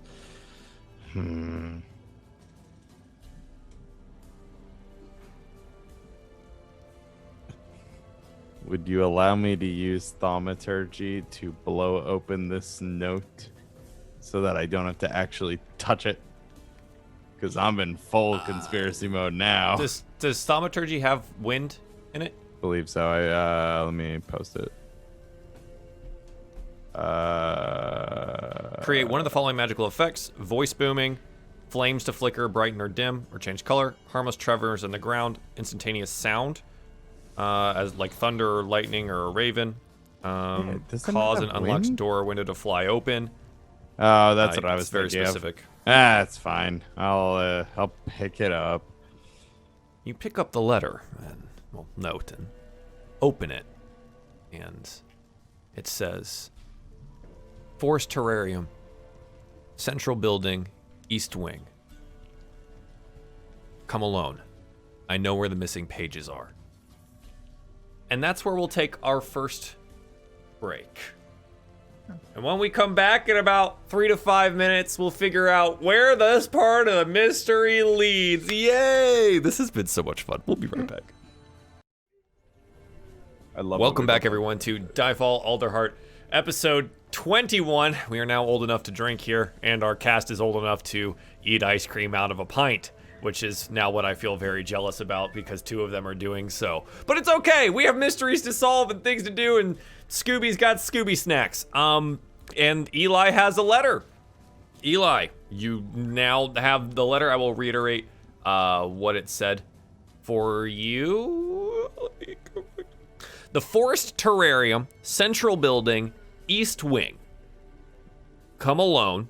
Implied as a group alone. We discussed off camera. It's implied as a group alone. Mm. No staff. I know where the missing pages are. All right. The plot thickens. Seems we got a meeting tonight if y'all are up to it. Well, what time did I say? Did they specify? Implied now. Implied now, yeah. Yeah. ASAP, it seems. Do you think it is an honest meet, or I don't know. A trap? Because not too many people know that there was pages missing in those books. Yeah, I was gonna say, who did we tell? I'm hoping this is Kevin, or regrettably Mordain. Maybe he's finally gonna wise up and tell us something. Well, we should at least go fully prepared. I think so. All right, then. Diana's gonna make sure he's fully equipped. Yeah, so you're good. We're bringing all the goodies this time, huh? Yep. All right. Okay, so you guys want to head to the Forest Terrarium?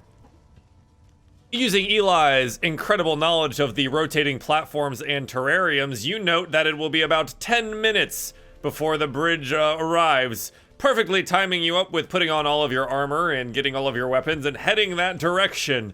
Man, Eli's good. All right. You go to the Forest Terrarium. You step outside of the really, I guess the scholastic portion of the tower now. No students, no magic things happening, because when you get out, you're in a forest. It's a dark, moonless night as you step onto the large floating disc that houses the Forest Terrarium. Find yourself in an unusual woodland. Several types of trees that don't look quite right next to one another. In the center of this terrarium is a building made of a great central dome. Branches off into 2 semi-spherical wings on either side. The night itself is deathly quiet. What would you like to do?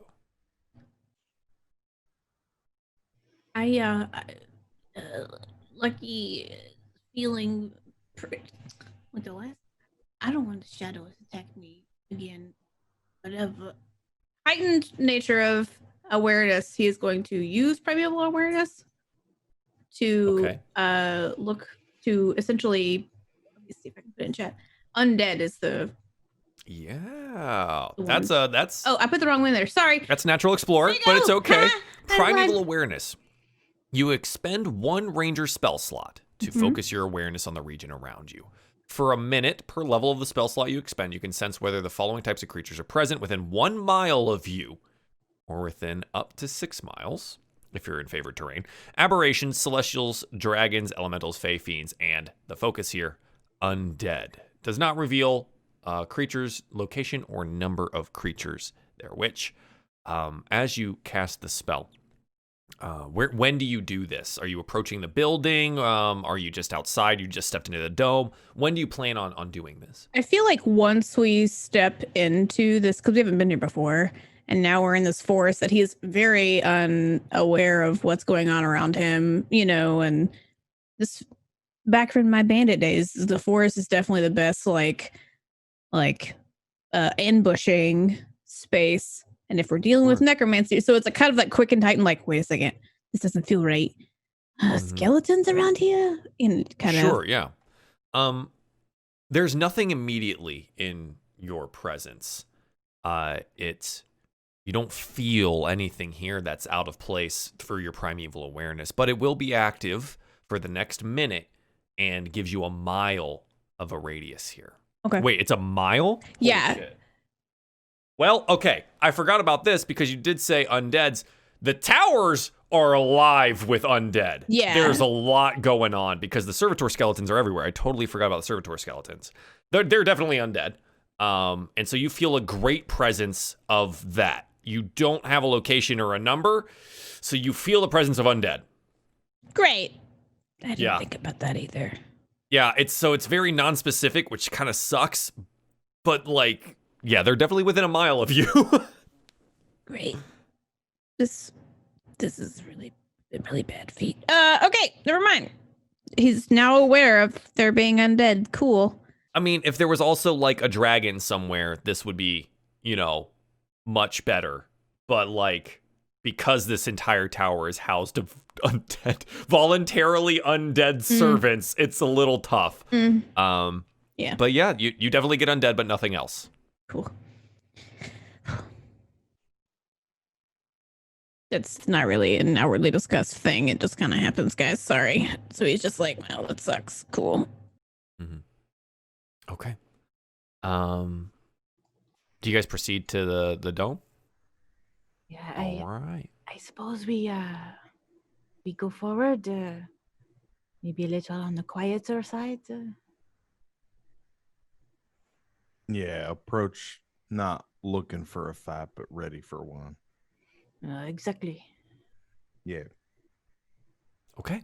So you approach the central dome. And what you notice is that as you enter, there's no doors here. It's just like an archway. And as you look inside, you just note that there's some glassed off sections of, well, it looks like fossils. Recreations of extinct plants. It's a museum of some kind. There's skeletons of animals and things that depict the natural history of the Humblewood, as well as differing areas from around the world. But as you kind of peruse, you hear chanting towards the east wing.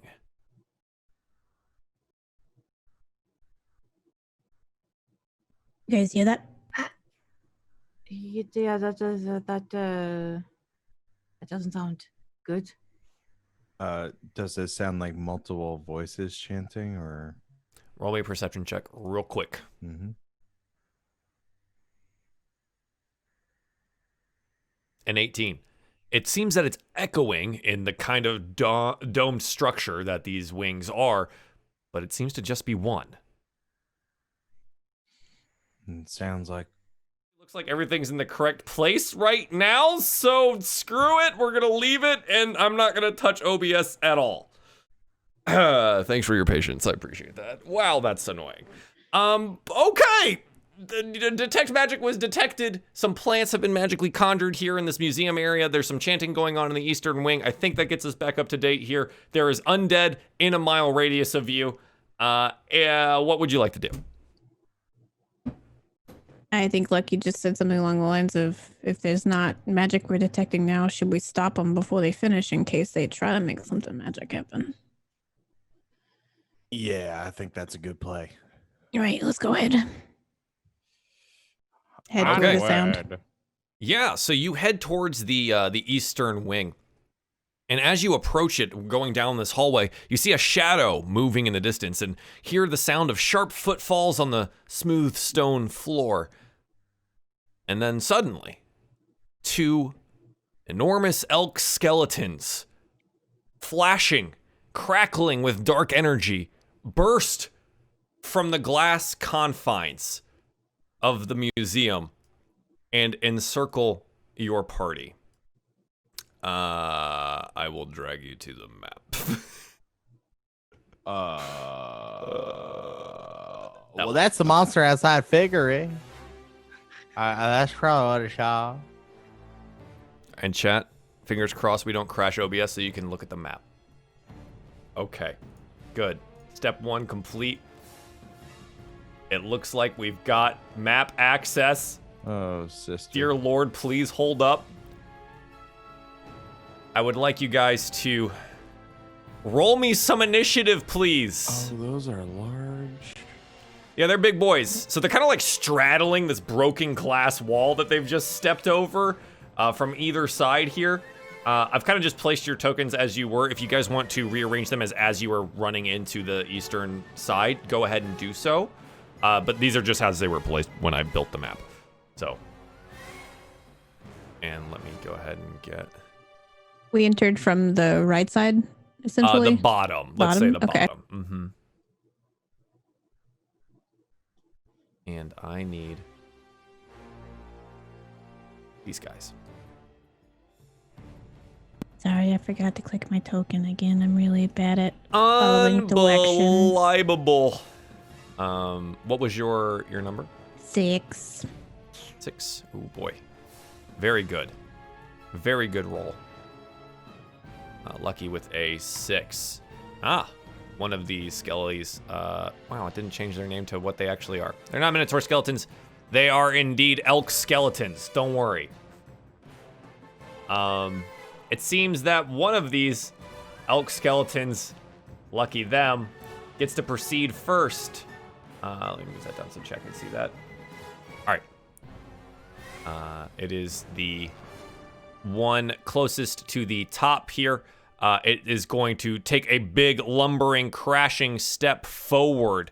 And Lucky, as it does so, you do note that behind it, you see something run away through the up to the hallway above you there.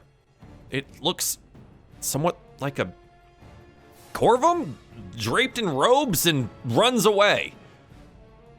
But then the elk skeleton steps in front of you and is going to make an attack against you with its big ol' hoof. And it's going to try to hoof you as a 13. Does a 13 hoof attack hit? Nope. Nope.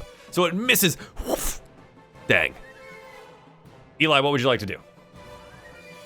So I believe I asked this previously, like on another session, but okay. Our amulets that allow us access, I know people can communicate through them. Do we know how to do that? So far, you've only seen faculty able to utilize that function. You currently have visiting professor/student passes. Okay. So you are unsure if yours are able to do that. You do remember that Kevin did not call for help through an amulet when you guys were attacked by shadows, though. Right. So it may not be capable. Okay. Yeah, then he won't try.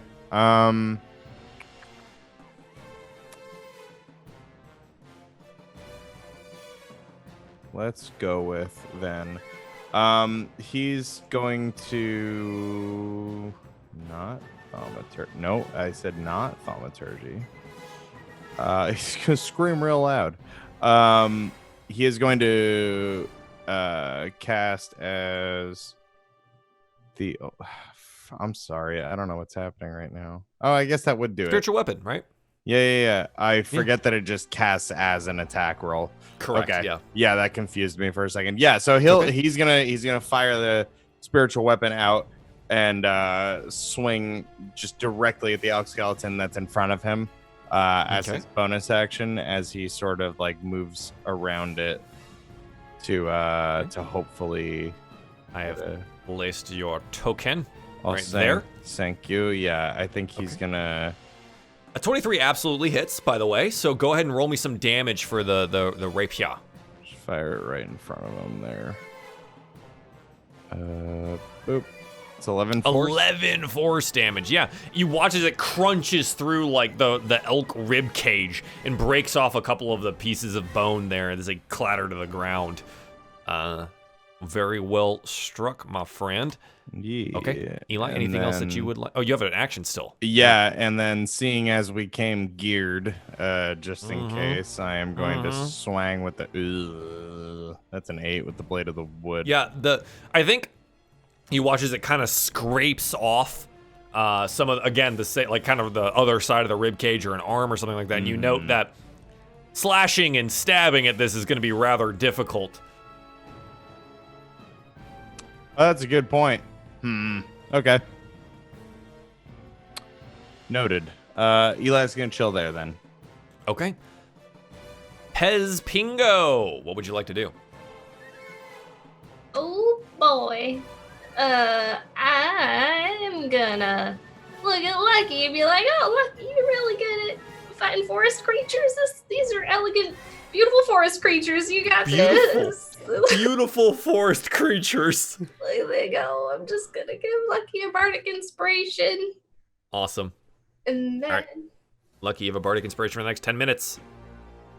I'm just gonna shoot it, I think, with the crossbow. Okay. A 23 definitely hits. The one in front of Lucky. That's the one up.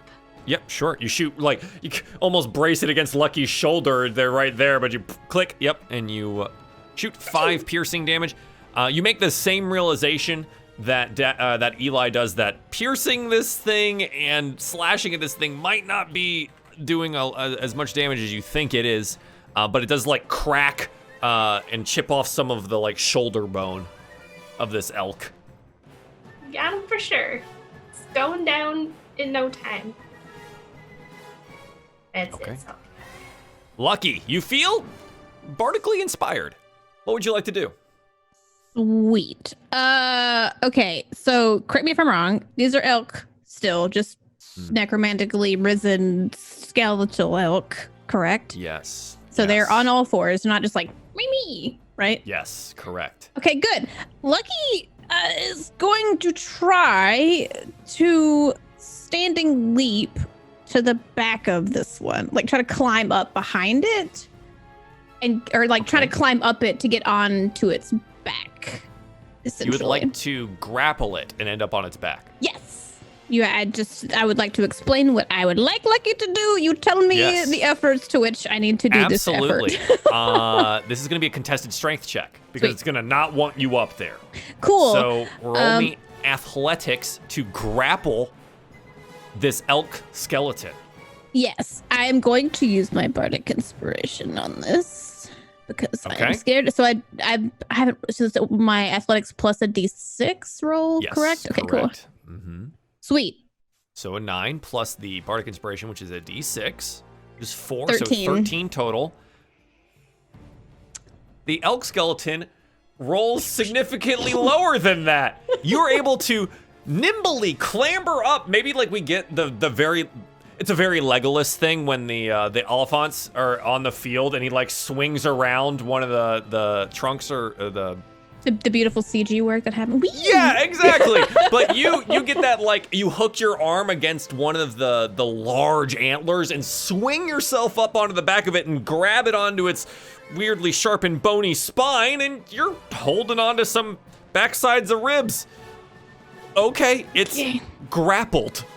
Great. You can't really grapple it because it's technically 2 sizes larger than you, but you know what? You're on its back. So for my bonus action, since I imagine that's a full action, I'm still gonna cast Hunter's Mark on it. So yes, okay. Yeah, getting up here definitely an action, but you know what? You've marked it for death. Just because I think correct me if I'm wrong again. Is it all damage that I do? Or everybody does. Okay, cool. And you can the Hunter's Mark also gives you ability to track it and stuff. Yeah, that's fine. Cool. Yeah. Thank you. It's been a long time since I've used that. We've been talking a lot. We've been doing a lot of investigating. It's great. So this other elk skeleton is gonna crunch and kind of get all up in Dagonet's business here and is going to attempt to gore you with its big ol' horns. That is a 23, Dagonet. Yeah. Okay, 16 piercing damage from the horn. Roll me a strength saving throw. An 11. You are knocked prone by this goring attack as it slams into you. You feel your armor dented, pierced, and you feel yourself bleeding on the inside. But you are currently, I'm going to go ahead and just give you a marker for it. You are currently proned, laying on the ground there. That is the entire Minotaur skeleton's turn. So, elk skeleton's turn. Dagonet, it is your turn now. You're on the ground. You're able to get up, but it is definitely right there. And it hits you like a truck. I do not like this place at all. All right, he is going to whip out his quarterstaff after he stands up. Okay. You have your quarterstaff out. You are standing up. That took half of your movement to do so, but you are up and ready for action. What do you want to do?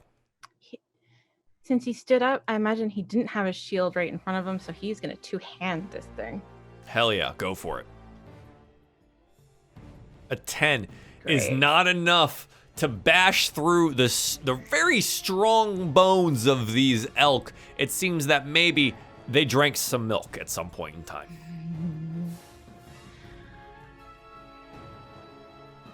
Okay. Dagonet, anything else? Bonus action wise? He's gonna action surge. He's gonna try and whack him again. Yeah, go for it. No, he's not happy with this thing. That's better. That 21 absolutely hits. Yeah, go ahead and roll me some damage. 10 bludgeoning damage.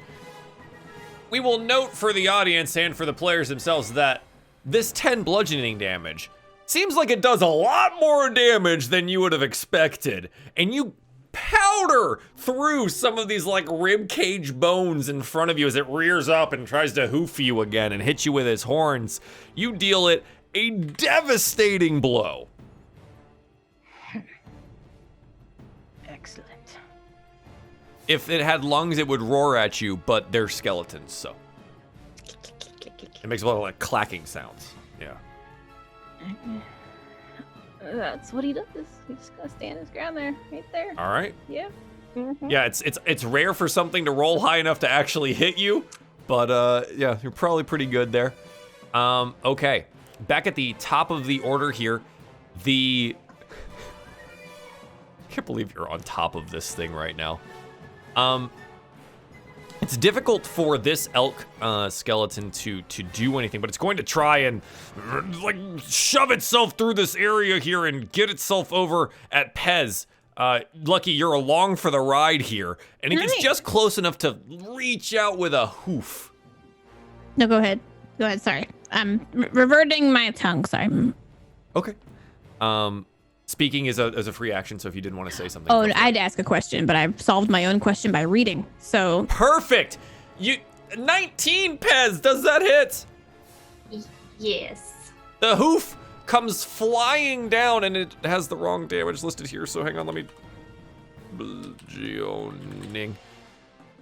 change that real quick, and then slap.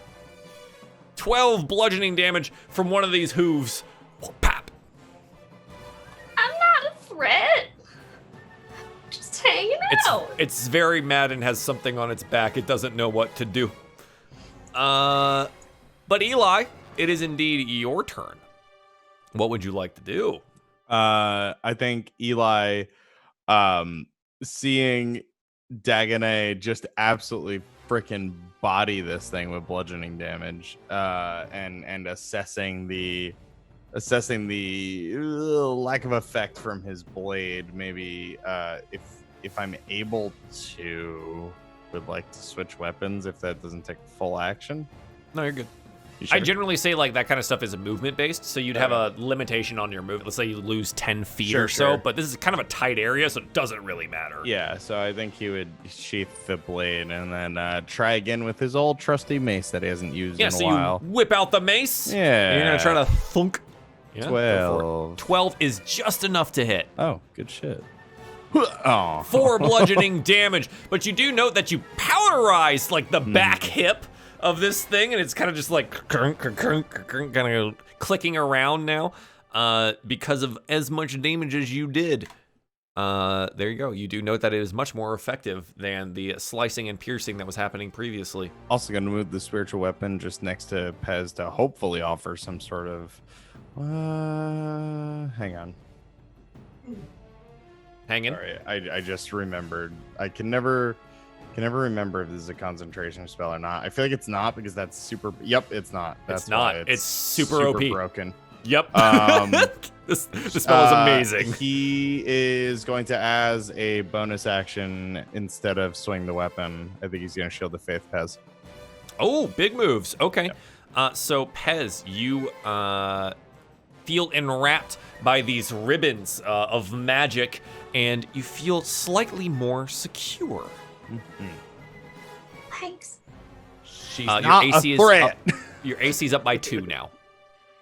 Ooh. Just for actual mechanics.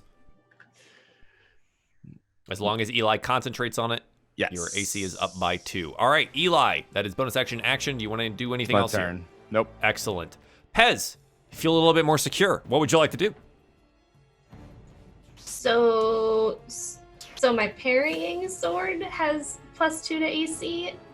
That If you plus parry 4? with it, Okay. it takes your reaction to utilize. Okay. You can say, I parry on this turn, and your reaction is taken, and you add 2 to your AC. Okay. Good to know. Mm-hmm. See, But you did have your crossbow out previously, so you couldn't really have your parrying sword and a two-handed utilization of the crossbow can't out. dual wield. Not reload that crossbow. No, I don't think so. If I use a foot, it's fine. We can roll for it, sure. If I could put the bow away though and take out the sword. Would that? Yeah. be... So crossbows, I generally imagine is like they're slung across your shoulder, right, on some kind of like leather strap. So you gotta just sling it down and you draw your sword. Again, it's more of some movement was taken to utilize this. So like 10 feet of your movement is gone, but you're in tight quarters. It doesn't matter. Okay. Everybody's using blunt weapons. I don't really have one. Would it be possible? Could I just like whack it with the bottom end of the sword? Like just. I would count it as an improvised weapon if you wanted to do it that way. Could try, right? So it's a 1d4, I believe, upon contact, plus your strength modifier. Never mind. I'm just gonna slice it normally. It's not ineffective. It's just less effective than bludgeoning, right? So yeah. You know, and you'll also be able to parry now, which is pretty good. Yeah. I'm just gonna do a 9. Yeah, I think you find you get it out and you're kind of nervous about this. This thing is huge and Lucky's riding on its back and you kind of just stab up at it. But you then realize that there was nothing to stab into because it's just hollow on the inside, so you were unable to make any contact. And you're like, oh, shoot. And then that's it. You have a bonus action, though. Would you like to do something with it? Yeah, dang it, you were doing much better than I am at this whole thing. You get him. You got it. You got it just fine. I'm just gonna be here. Get him. I'm just gonna Bardic Inspire Dagonet. Excellent. Yeah. So, Dagonet, you have a D6 Bardic Inspiration at your disposal now. Okay. So, Pez, anything else you want to do here? Oh, I'm gonna scoot. Actually, no. Well, that doesn't matter. I'm just gonna stay here. Fine. Yeah, you can if you would like to, but you could potentially occur 2 attacks of opportunity. Yeah, I'm not gonna do that.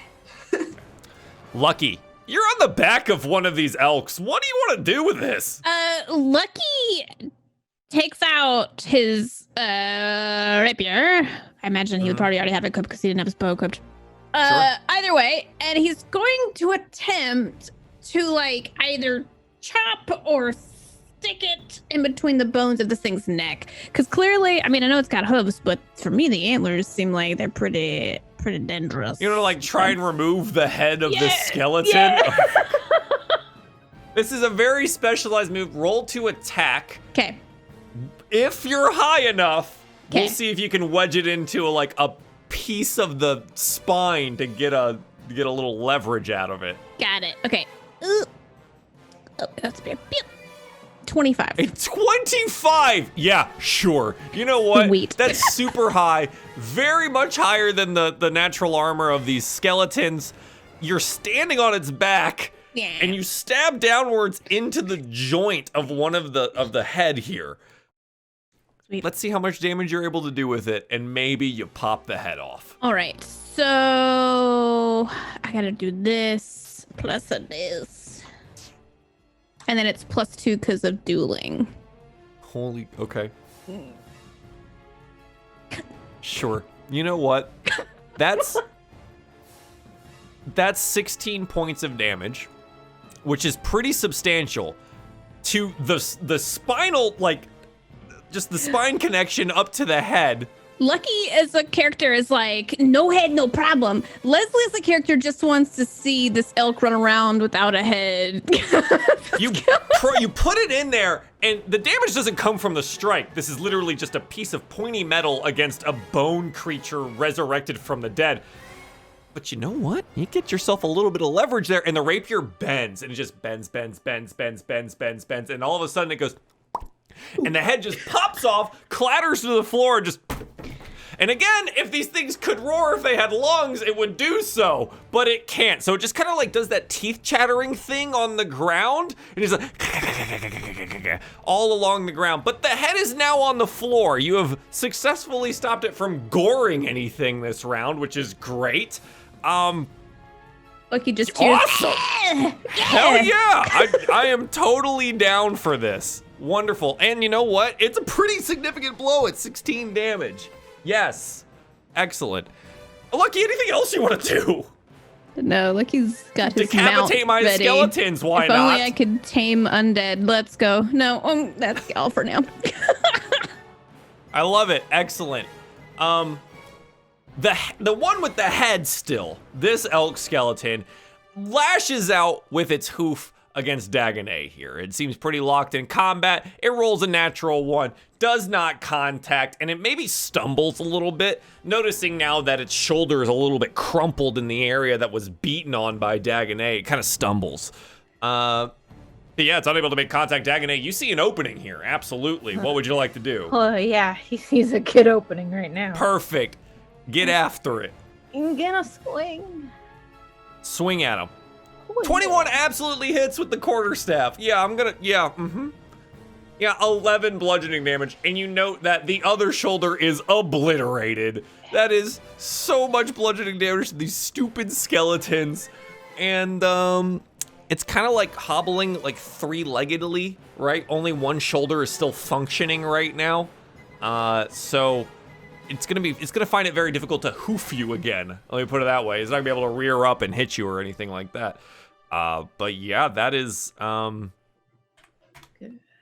you did so much of its health just there, by the way. But yeah, good. Dagonet, anything else you want to do? He's gonna waver a little bit and second wind. I love it. Yes, roll me that hit die. 6. Okay. And it's 6 plus your level. So you're a level 4, so it's 10 total HP returned to you. Yeah, the level thing is something I always forget, but it always makes it feel a little bit better when it's added on. It's just very nice. Oh, it feels much better. Yeah. So Dagonet sucks it up, somehow returns a lot of the blood found in their breastplate back inside their body, and they're able to do a little bit more fighting now, having found their second wind. It is now the headless elk's turn. It's blindly flailing about, and I think it's going to try to buck Lucky off its back. So, Lucky, I'm going to need a contested strength check from you here, so please roll me athletics. As long as I don't natural one this again, that's a 20 on my end. You are thrown from its back. I'm going to roll a d6 to see what direction you are thrown in. 1, all right, that's this direction. You are thrown from its back over in this general direction here. And you nimbly land on the ground. You're quite nimble, so I'm not going to have you do anything about this. You just end up on the ground. And it's kind of just flailing about willy-nilly, kicking around. It seems very dangerous to approach right now, as wildly as it's flailing. You do note that the skull, if I had any way to show you where it was, is like right around here, and it's like teeth are chattering, and it's trying to like hop its way to you, but it has no muscles or bones or anything. It's just magically animated, so the jaw is like trying to lurch itself over to you. But that's it. That's all that one can do this turn, for sure. Eli, what would you like to do? So when you say it's pretty dangerous to approach right now, like, do I get the sense that I would be hit if I tried to hit it? It's raging kind of wildly. Yeah. It has a chance to. Okay. It is not fighting in any focused manner, let me put it that way. I think... But you do have an incorporeal rapier that deals force damage. Yeah, so... no, I got a plan for that one. Perfect. Follow-up question. If I hold an action, do I still get my bonus action? Yeah. Yeah. If I use my bonus action on this turn. So this has been ruled a couple of different ways, and I'm feeling rather generous. On Critical Role, because, whatever, this is a good reference point for that, you either save your action for later or do your turn now, and that includes your bonus action and your movement and etc. Either do your turn now or your action is saved for a trigger. Got it. Okay. Which is somewhat more balanced because it lets you be patient. Yeah, right? yeah. So you're trading off the rest of the turn to be patient.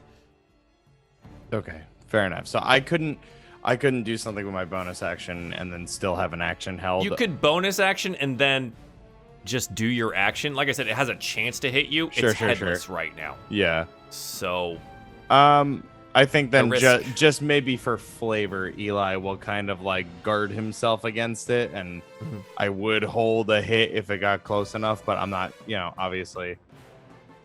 I'm just for flavor wise, he would do that, but it's not gonna do anything mechanically. But the rapier is absolutely going for the head and whacking it over the head.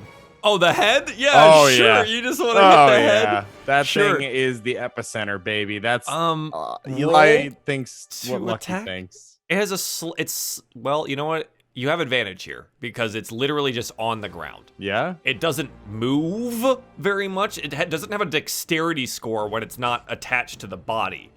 So it's just sitting there. So that's a 21. It absolutely hits. 11 force damage is dealt to the head. I'm totaling this up against the entire body here, but you note now the rapier just slams into the forehead and it's kind of just pinned to the ground. It's just sitting there. Okay. And it's trying to like use its jaw to like, but it kind of just slides up and down the force like area of the rapier and it's just don't. Poor fella. And then Eli's just kind of not doing so hot. Hold steady with the mace in hand. Yeah, so you're like dodging around like some of the legs flailing around, maybe trying to score a hit in as you're doing so, that kind of thing. Absolutely. Yeah, exactly, yeah. Okay. All right. Pez, what would you like to do here? How are they both looking? I mean... Well, the one to your right currently is like one of its arms is laying on the ground. Its entire shoulder has been disintegrated. Dagonet seems to be handling it at this point in time. The other one's missing its head and is flailing about wildly. So, I don't know, take it as you will. They're skeletons. How much does Pez know about skeletons reanimated? About how wide are they? They're almost...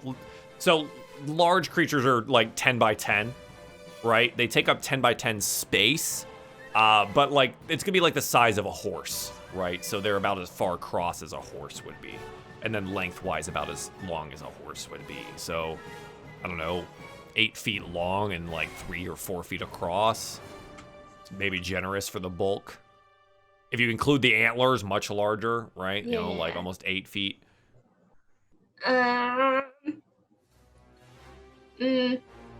Nothing else I'm really doing is helping, so maybe like I'll try mold earth, possibly like right on its footsie wootsies, and make it at least difficult You terrain. are on a stone pathway currently. Does mold earth affect like It's built dirt stone? or stone. Okay, that's all I wanted to check. So how much can you move with that? It's like a Instantaneously 5 by excavate? 5 foot cube. 5 by 5. Target area of loose earth. You can instantly excavate it. This says loose earth. If the dirt or stone you target is on the ground, it can cause it to become difficult terrain. Ground become normal terrain if it's already difficult. It says if you target an area of loose earth, you can instantly excavate it. Can make it difficult terrain. You can make it difficult terrain, So which it means it would doesn't- take twice as much movement to cross. That might help, just so it doesn't. Okay.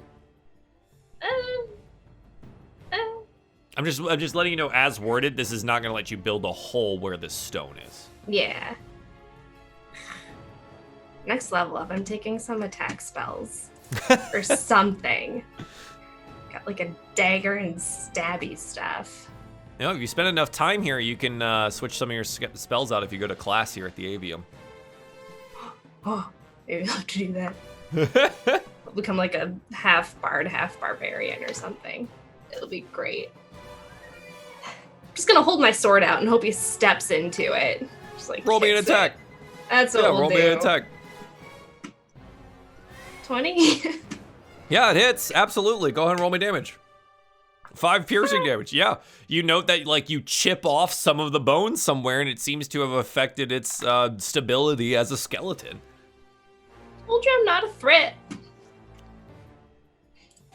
Okay. Pez, anything you want to do with your bonus action? Eli doesn't have bardic inspiration. You did great Eli with that can get- skull thing. Nice. Eli, you have bardic inspiration. Lucky, what do you want to do with your turn?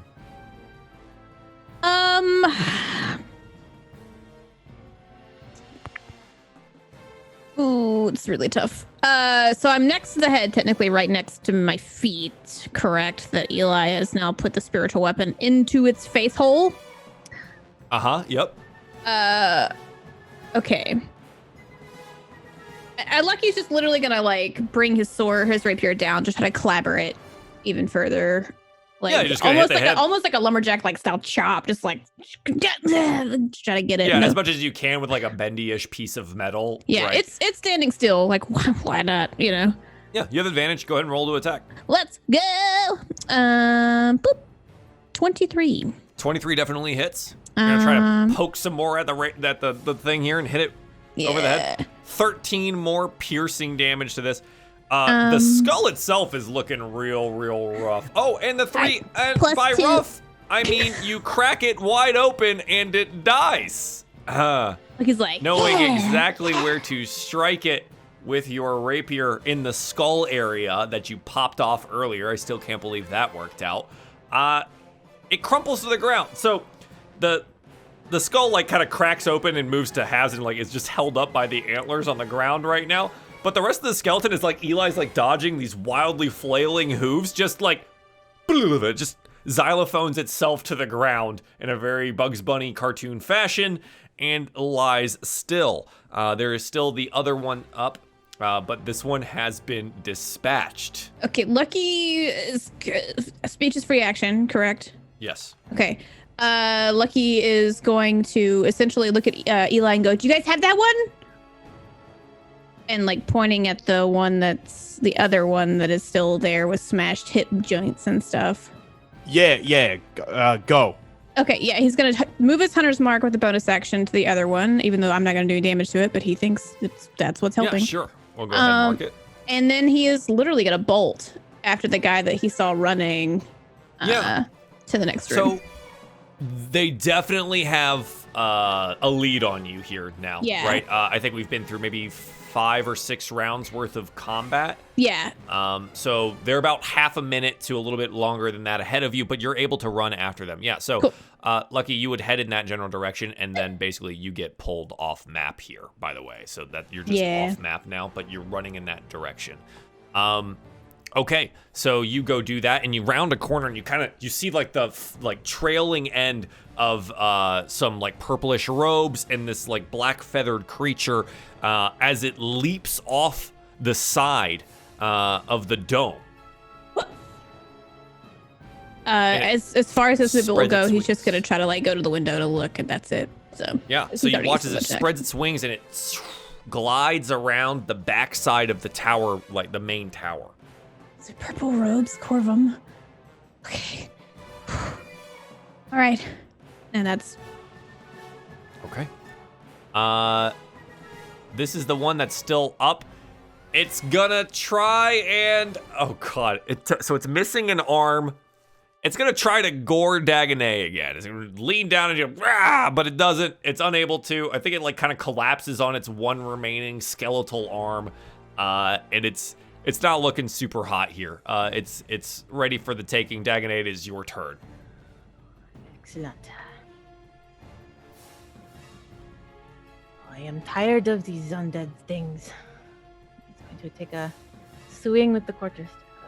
Okay. 18 absolutely hits. Yeah. 5 more bludgeoning damage. Just smashing this poor thing to pieces. One of its antlers kind of just falls off. It's looking really rough. Another hit like that will probably put it down. Okay, Eli. What would you like to do here? I'm gonna whack it. Yeah, hit it. What you gonna hit it with? I'm gonna you gonna do? Start. What you gonna do? What you gonna Start do? with the spiritual weapon. Yep. An 8 is not necessarily enough to hit this thing, but you know, it's fine. I'm gonna come up around. Hopefully, I can get around this pillar Yep, absolutely. and just go ahead and whack them. There At we 23 go. definitely hits. Please roll me some damage. Yes. In doing so, you have smashed this elk skeleton rather thoroughly, Golly. and it falls clattering to the ground. Its magic dispersed. Whatever had summoned it is now dissipated. And that's where we find ourselves at the end of the combat phase there. Real Lucky watching the fleeing person, and you guys dispatching the last of the elk skeletons here. Okay, Eli, what do you want to do? Real quick, can Eli get down on one knee and put a hand on one of the skeleton's bones? And Okay. does he get that same sense of dread that the other like shards were giving him? Roll me religion or arcana. 17. Yeah. Necromancy at work for sure. Yeah, all right. Ugh. And he'll stand up and kind of like shake off his hand, and go over. He's gonna walk over to. I'm just moving this so I could see the room again because the lighting effects are goofing me. Yeah. Just let me know what you want to do. I've pulled. Chat doesn't see map anymore. Yeah. or anything like That's too. fine. I was just trying to figure out where the staircase was. This is the one that Lucky went through. Yes, the opposite one of where so- you entered. He's gonna disperse the spiritual weapon and step over the skull that Yeah. tied there, and he's gonna walk toward where Lucky went. Sure, and as you do so, you're a little bit more careful in getting there. You note that like Lucky's like turning around from the window where they're at, maybe shaking their head a little bit. There's a scroll on the ground between you. Oh, God's damn it. And he'll take a look at the scroll. It's heavy. The vellum scroll, it bears very similar necromantic symbols to what you had found in the lower library. Yeah. It is also clearly marked on its edges as material belonging to the lower library.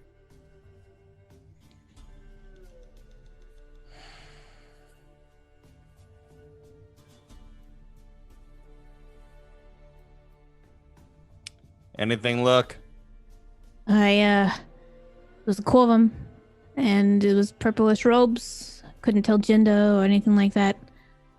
But I got my suspicions, and with those suspicions, Lucky is going to kind of roam around the room to see if any feathers happened to potentially fall off in the distress of running with this Korvam, who might be a previous Korvam. Roll me some investigation. Smart. Why? A 1. Why? Man. It seems that there are no feathers. Couldn't catch him, man. He was so fast. I'm sorry about that. That's not your fault.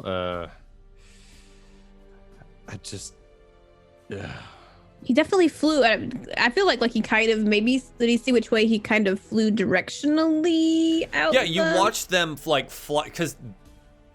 So as these things rotate around the tower, right? Like they're in different proximity to different places, different towers, different domes, things like that. They left off the edge of the dome and soared around to a side of the tower that you couldn't see. So let's call it the north side of the tower for purposes. Okay. But that's all you got from this. They could go anywhere from there. Yeah. I mean, he went north, flew north that way. But or they did. I don't know if he or she. I'm not too sure. But what's on the scroll? And can you read it at all? It's some sort of necromancy spell, but it very clearly came from the lower library. So. Oh. How's Dagonet and Pez?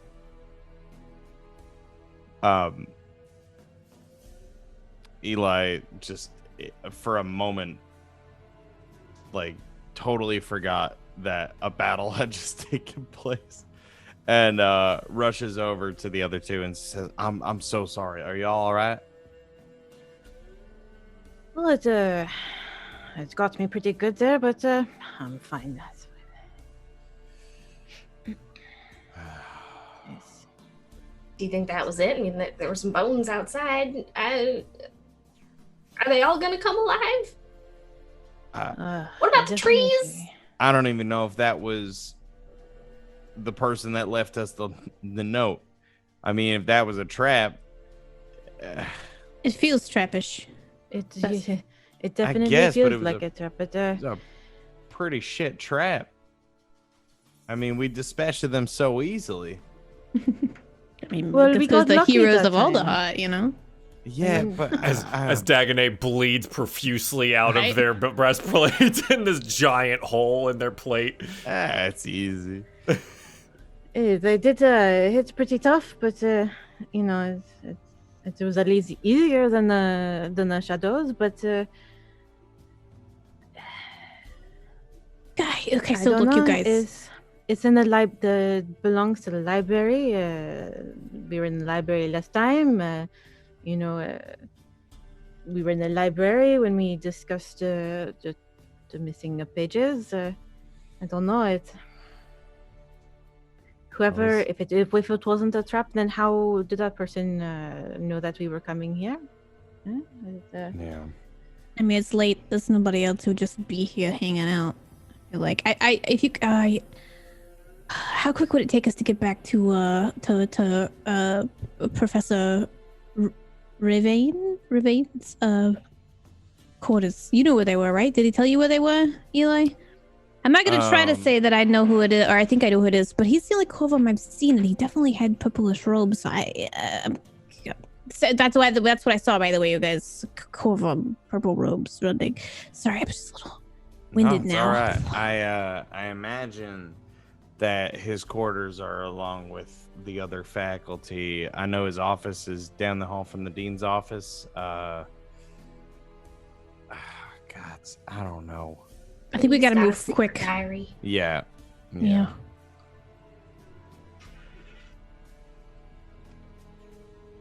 Well, I guess we just go to the staff quarters and start knocking on doors. We don't know which one it is. Yeah,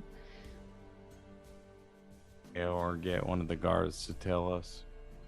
We don't know how helpful they will be, but we could try. we should get going. Should we take some with us? So it's kind of gesturing at the bones, knowing they're gonna be like, should we? Because I mean, what if they just up and leave? Like reanimate, you know? Well, this one is pretty cracked to pieces, but if you want to show evidence, can grab some. Wear the top half of the moose as a hat. Yeah, how that that's would touching feel. my head at all. Sure. And Lucky's gonna pick up some remnant of antler or something if he can, and kind of put it in his little pocket or pouch. I don't want to hold it. Ugh. Trying to stuff it into like his case. On that note that was under the door that got slipped under, does the handwriting look like anything on that scroll, or does it look like it came from the same paper? Does it look like the handwriting of an evil necromancer? I guess I'll take the note out and I could try to compare handwriting. I don't know how well. It's rather Eli clear that the handwriting on the note and the handwriting on the scroll are entirely different. Okay. Again, the scroll is something that belongs to the lower library, whereas this note was likely just written by whoever wanted you to come here. Mm-hmm. Gotcha. Smell like bones and ill intent. Well, you can make an Arcana check on the scroll to see what particularly that is. You've done that previously, Pez, with the other scroll. Yeah, I assume it's necromancy, but it wouldn't hurt to check. Just do Arcana. A 9 is not going to be enough to decipher the spell itself. I mean, it's necromantic in nature. That's pretty obvious for you to see. But you're not sure the purpose of this particular scroll. Okay. Yep, that's necromancy. Confirmed.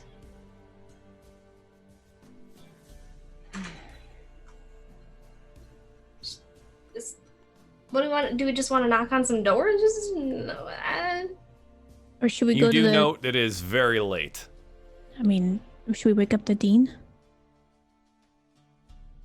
No. No? Okay. Our answer's in the lower library. I mean, think about it. How many things have we done that lead us back there? I know I sound like a broken music disc, but...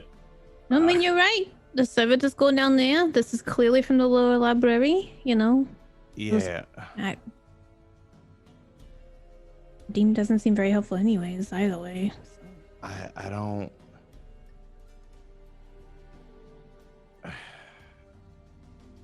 Well, we can. I think we need to stake out the library or something.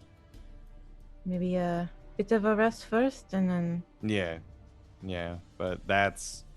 We need First to thing in the focus our morning? full attention there. I mean, all this run around got us nowhere. Okay, It but... sucks down there. Yeah, Well, we're definitely going there more armed this time.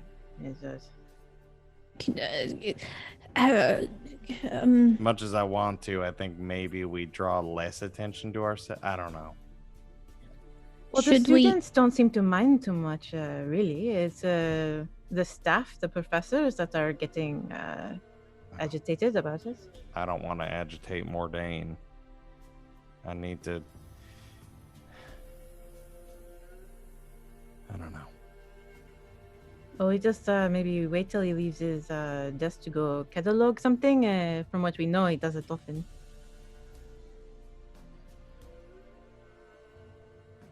Yeah, maybe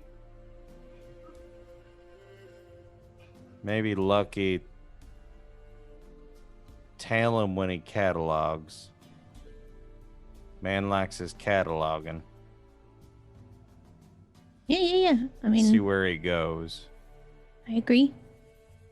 I mean, last time we saw him, he was near some dusty old scrolls. I couldn't make heads or tails of his notes, but That's true. That's true. I don't, there's too many coincidences in that library. But also, the individual that I just saw leap from a window and fly was definitely not of the same type or size of him. So he's working with somebody if he's doing anything. If you want me to keep an eye out for what he's doing, so he's gonna slip up more than some crafty Corvum. You're right. You're right. He's the weak link. Okay, but hear me out.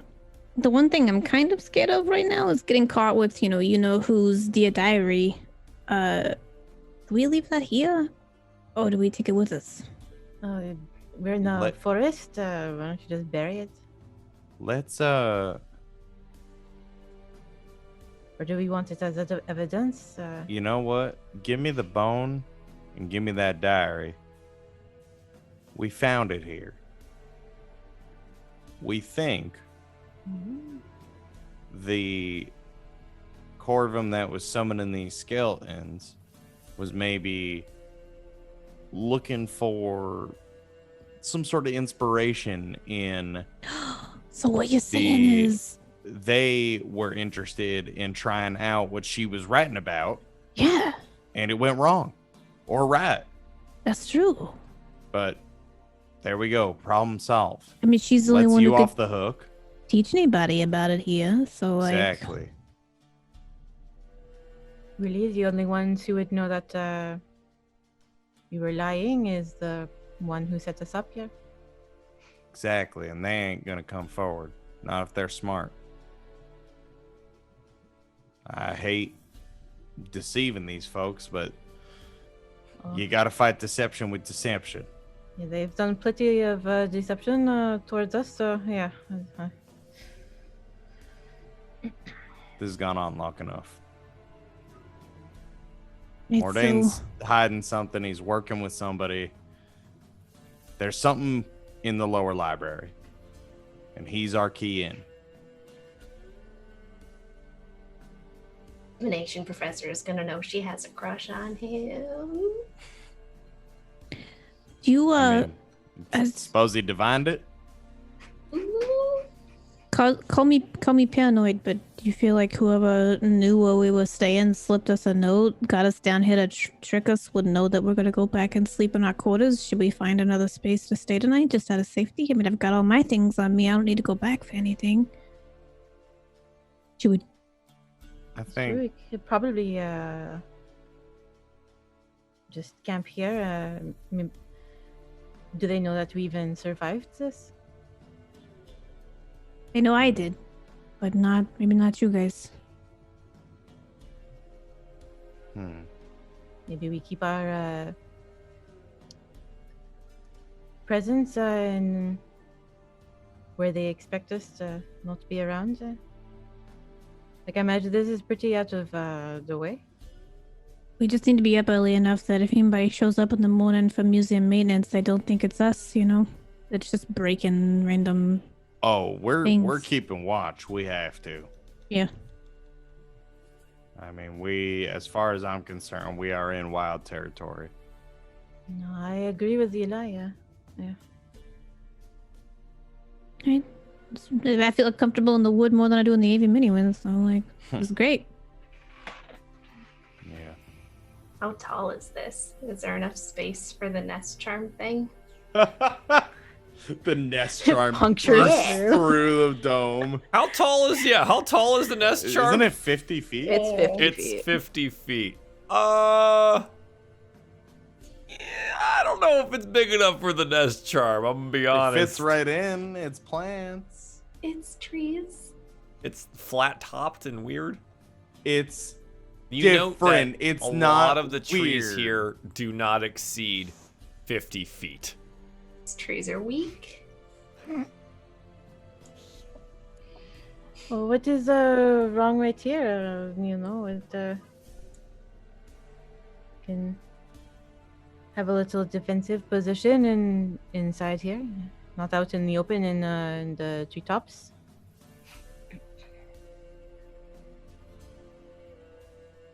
The bones don't come to life unless somebody chants some evil chanty stuff, right?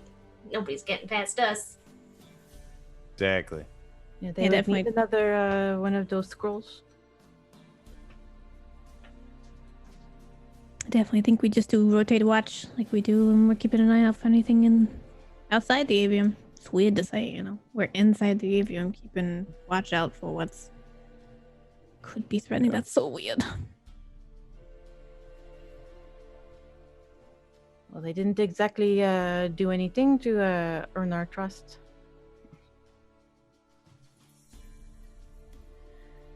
Maybe if anybody comes through here in time, if they think we left, you know what I'm saying? If they're coming through here looking for where we are at, or there's not somebody who necessarily comes to... Well, I'm saying if somebody's out of place coming through here looking suspicious, we can take note of that too, and I think that'd be important. I mean, if someone is coming to check up on the result of our... Yeah, or clean up the mess. Yeah, clean up that mess, you know. Mm-hmm. All right. I'll take first watch if you guys need some rest. Dagon, you look like you needed a little bit of sleeping. Okay. So you guys settle in for an evening, alternating watches, keeping an eye out, and the night continues to pass. We'll have to find out what happens next time. Thank you for being here for DieFall Alderheart, episode 21. Despite some of the technical difficulties, I hope this was a fun and enjoyable session. The party is another step closer. Let's see if next week bears any of that fruit. Oh, I appreciate that. Let's go ahead and do some shout outs, shall we? Miss Malaveth, tell the people who you are. Hi, I'm Malaveth. I draw a lot, mostly, pretty much all the time. I'm drawing stuff. Just drew an orc lady and a giant boar, and they have really big tusks, so that's great. That's kind of it. I just draw a lot of stuff. And It's good stuff, chat. Just go look at it. Yeah. Thanks for having me. Of course. Thank you for being here. Bonus stage Rob, where can the people find you at? Hi, I'm Bonus Stage Rob, and I don't draw much of anything because it's not good. You can find me a couple different places on the internet, like Twitter as @BonusStageRob, or here on Twitch as bonus_stage_Rob. When I am not here role playing, I'm at twitch.tv/game nights, game with 2 G's and a K in nights.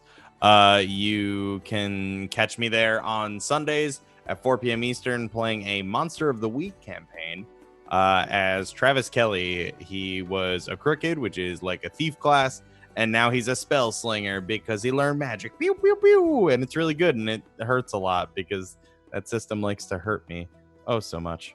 Fire magic's hard, y'all. And when I'm not doing that, I am playing video games at twitch.tv/bonus_stage_Rob. I am deep in Hollow Knight right now, and it's getting good, and it's getting stressful. I've died almost 150 times now, at least. I don't know. It's a lot. Nice. It's a lot, but it's good. Nice. Might be playing it again tomorrow, even though I said I'd stream something else. I like the game a lot. Anyway, thank you for being here. I appreciate you, dude. The Lady May, where can people find you at? Oh, well, they can find me here playing Dagonet on Thursday nights. Or they can, see what I post on the internet at the Lady May on Twitch, Instagram, Twitter, all that fun stuffs. Mostly do pictures of my cats, and you can see past paintings that I've done, and, one day there'll be future paintings to be seen. Excellent. Thank you very much. Appreciate you being here. Miss Simply Jackson, where can the people find you at? Whoa! I'm Simply Jackson, or _Simply Jackson. Wait, no, Simply _JXN. I've been this username for 5 years. Still don't get it right. You can find me at Twitch with that name, no underscore on my Twitter. But more importantly, you can find me currently muting the words "The Last of Us" part anything on Twitter because you people need to call me shit about it. Plus, I've been playing my first playthrough of The Last of Us, which I am considering postponing until the hype dies down, so I can finish it without potential people coming in with the bad usernames and all that kind of stuff. So, so probably art streams. Got some sketches. Got some new pins. Yeah, so that's what's going on. Cool. Heck yeah. Thanks. Love to hear it. Thanks for being here, chat. Thanks for being here and dealing with some of the technical difficulties of OBS just deciding to crash over and over again. I'm glad it survived long enough for us to at least get through this show. It was good, and we'll see what happens next time. We're coming up on the end of this chapter and the start of the last chapter of this game, which is exciting and terrifying all at the same time. So we'll see how that goes. We're gonna go record a Patreon post show. You guys have an excellent night. Goodbye.